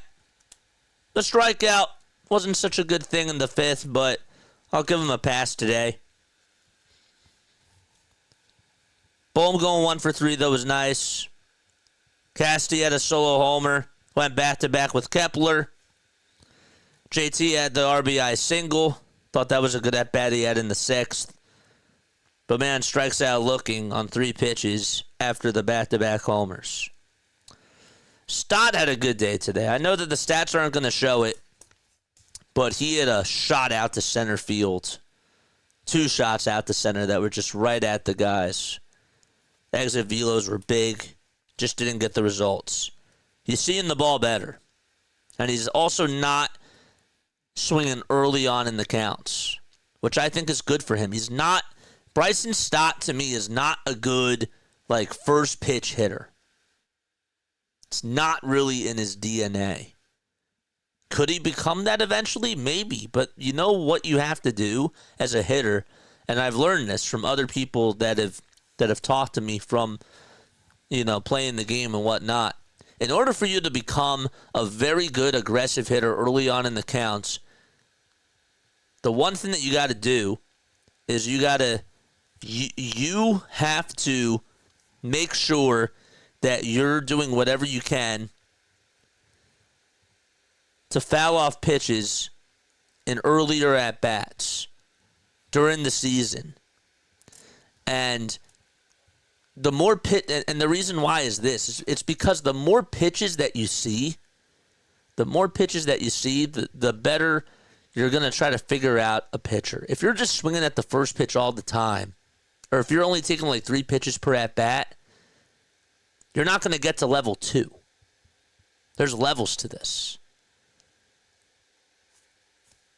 And by level 2, I mean going deeper in the counts and then figuring out, what's this pitcher going to throw, because now they see that I can knock this pitch out or that I'm doing a good job staying alive with these pitches. So it gives you more sort of awareness. You understand? That's the thing about baseball. Brandon Marsh today. I'll tell you one positive that I had from Marsh, and I'm being serious about this. My man can hit lefties, but that at-bat that he had in the bottom of the third was a nice at-bat. You're down in the count 0-2 against arguably a top 5 pitcher, right? And you take 2 balls that are outside, not good pitches. He wasn't going to give you good pitches. Marsh decided not to chase. Next pitch he gives you is right down the middle. You get a piece of it. You foul it off. Pitch after that, high. And then the next pitch, you get a good cut. And then you get on with a walk. That was a good at-bat for Brandon Marsh. Those are the types of at-bats that I need to see. And I'm not seeing that. And from today's game, this was sort of a big indicator as to what we're going to get during the regular season, because the starting lineup 1 through 9 is going to be batters that are, almost every single batter was literally a starter. Every single one of them was a starter, excuse me. So there's a lot of stock that does go into this game, because that's what we're going to get accustomed to during this year. And by the way, it's March 6th, and yet they're still not working on bunting. They're not doing that until one more week, according to Rob. Yeah, that's not what spring training is for. Sorry, Rob. You don't just wait on these things. If you want Bryson Stott to become a good bunter, if you want Trey Turner to become a good bunter and Yohan Rojas to become a good bunter, that's what spring training's for. That's why you practice. Exhibition games, and those are the types of scenarios where they got to practice that.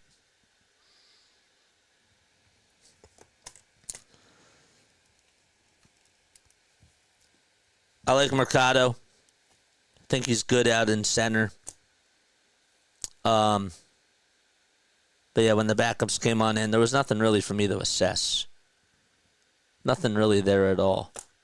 It's funny how they tried Castro out in center field today. I don't know what they're going to do with Rodolfo Castro. He's not making the roster. They're trying to put him in so many different weird spots, which I find it so bizarre. So, one word to describe this game.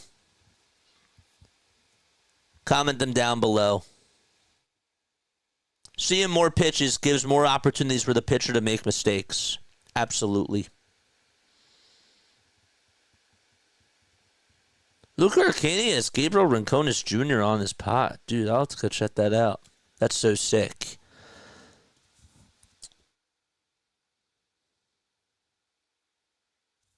I changed it, Mitch. I changed it. But that's the truth. Chasing a pitch in the dirt at 2-1. Don't have to swing. Gave away that at-bat right there, says Larry. And that's this team.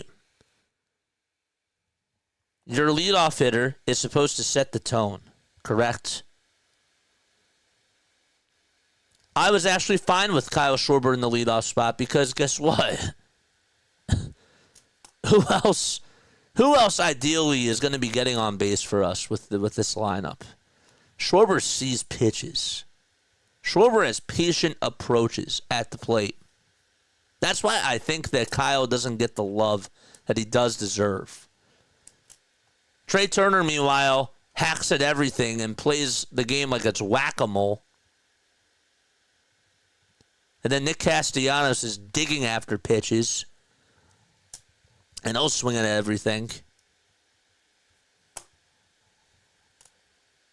That's why when people still say that Schwarber should still be the leadoff hitter, I get it. I understand. Ideally, I want Bryson Stott batting in the leadoff spot or Johan Rojas. But Rojas is going to have to earn that because he hasn't been able to hit over the years. And I'm willing to give him a chance, especially with what he's been able to do during spring training. Give that man a chance. I agree. I've just been saying that the leash needs to be short, and if he's not hitting by June, then that's it. That's it. That's it for him playing in the starting lineup every day. I'm not saying get rid of Johan Rojas. Don't get it twisted, because he still brings value. But he's not an everyday player if he's not going to be hitting up until the end of June. That's what I'm doing. I'm giving him up until June 30th. June 30th. So, those are my thoughts on this afternoon's game. Let me know if you agree or if you disagree with some of my takes. I know that there's going to be people that are like, JJ, you're overreacting a little bit. JJ, you're underreacting to certain things. Debate me. Come on here, call me out, tell me where I'm wrong. I admit when I'm wrong, unlike other people. I admitted to Larry I was wrong the other day. Rojas was not the reason why we lost Game 7. I said it in the moment. I looked back at the tape, and I zoomed out. It was not why we lost. I was using him, honestly, as a little punching bag, whether that was right or wrong. He shouldn't have been up in that spot. But also, if you're doing that, then you're not blaming Bryce. You're not blaming Trey Turner. You're not blaming Kyle Schwarber. Even though you have a weakness there, you're giving Johan all the accountability. He's a baby, and he doesn't deserve that. So, call me out. Call me out and let me know where I'm wrong. Tell me if I'm right on certain things and let me know how you feel. I'll be reading some more comments, man. JJ going Moneyball. Turner's at bat is a trigger warning. Yes, it was. Nola, Alvarado, Ross, Romano, and Kerkering were outstanding today. They were. They were great. Let's start lead off and move Trey to the 8th in the batting order. I wouldn't be opposed to trying it, Larry. But now is when they would have to do it. And Rob's not going to do it. And that's the thing that kind of bugs me. Is that I don't think that Rob is going to have the balls to say to Trey, well, guess what? You're going to move down in the order. Because Rob is a player's coach. And we all know what happened in year one of the whole Trey Turner experience. By the time that we wanted Trey Turner benched, this guy was still playing him every day. And it finally took him up until July for him to move him down in the order. Right? Good take about Nola. Telling you, that knuckle curve is nasty. He's gotten so much hate over the years, and I've never understood why. I understood when he was struggling from the stretch in 2023. 2023 Nola during the regular season was awful to watch because every single time he would give up a hit, it was like his confidence was just shattered. And he didn't know how to get through and deal with pressure. And then for some reason, the playoffs come, and he delivers in the wild card series, and it was him and Wheeler that were the aces. And he just looked like he was a Cy Young pitcher. But I think this year, and this is my hot take, Aaron Nola, if he can throw that knuckle curve the way that he did today, if he can do that on a consistent basis, he could finish in the top 5 voting for Cy Young. I said that Christopher Sanchez could do it too. We potentially have 3 pitchers that could be in the Cy Young conversation. Potentially. And I don't think that's a hot take at all. At least Schwarber takes some walks. We need Turner, Stott, or Rojas to emerge as a leadoff hitter. Who takes pitches and gets on base? Yep. That's exactly correct. All right. We still have 22 people on here. I want to thank you all so much for being on here and for staying with me. We just got word that the Guardians have signed Tyler Naquin as a pitcher. You guys remember Tyler Naquin as an outfielder? Well, now they're going to use him as a pitcher. They converted him into a right-handed pitcher. That's wild.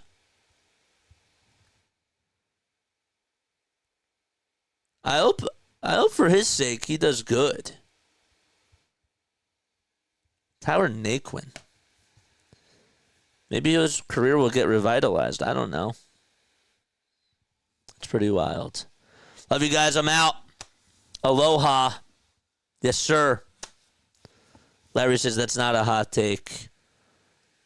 Well, some people would say it is because you got Shohei Ohtani, you got Spencer Strider, you got, like, Garrett Cole. Jacob deGrom could have a bounce-back year. Well, Jacob deGrom's more of a long shot. Max Scherzer, though, still pitching at a very high level if he stays healthy. Corbin Burns, like, I legitimately believe, though, seriously, that Christopher Sanchez, Zach Wheeler, and Aaron Nola, there's a world where they all 3 could finish in the top 5 in Major League Baseball in pitching. Legit. Will it happen? It's unlikely. It's not like it's unlikely. It's not it's probably not going to happen because the baseball writers, you know how they work. They're going to say, well, if Zach Wheeler's pitching really well this year and if Aaron Nola's pitching really well and Christopher Sanchez could have like a 1.6 ERA and get like 200 strikeouts, but if Zach Wheeler has a 1.89 ERA and gets like 220 strikeouts and Nola has like 215 strikeouts and he has a 2 ERA, you know what I mean? Like, those people that have gotten the recognition over the years, now that puts Christopher Sanchez underneath the radar. You know, that makes him sort of an underdog. So, but I kind of like that for Christopher Sanchez too, not going to lie. Keep him under the radar. It's kind of cool. Any one or more or three starters could be Cy Young candidates. You do admit when you're wrong, brother. I do. I always admit when I'm wrong. Always. All right. Love you all. I think we're going to sign off. Again, during the regular season, I know I keep saying it, but we are going to be doing actual post-game shows.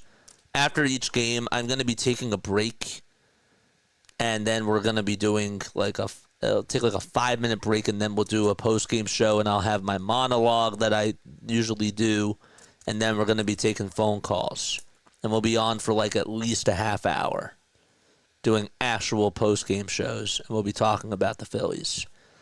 We'll also do it for the MLB regular season, too. We'll do that on March 17th and the 18th for the Tokyo series. Oh, wait, no, I don't think we'll have time to do it because the Phillies play at 1 o'clock. Okay. Regardless, during the regular season, that's what we're going to do. All right? Love you all. Lila Tove, good night. Sanchez got one Cy Young vote last year, says Larry. Do you remember who voted for him? I forget. I do. All right. Is that it? Is there any other comments that I have to read? It was 4-1, man. Why is it 4-4? Because spring training. That's why. Spring training pitchers. All right. That's it. I am signing off. Goodbye. I will be back on at 7:15 p.m. Eastern Time for another Sixers game. Great. Woohoo. I will see you all then. All right. Bye. Take care.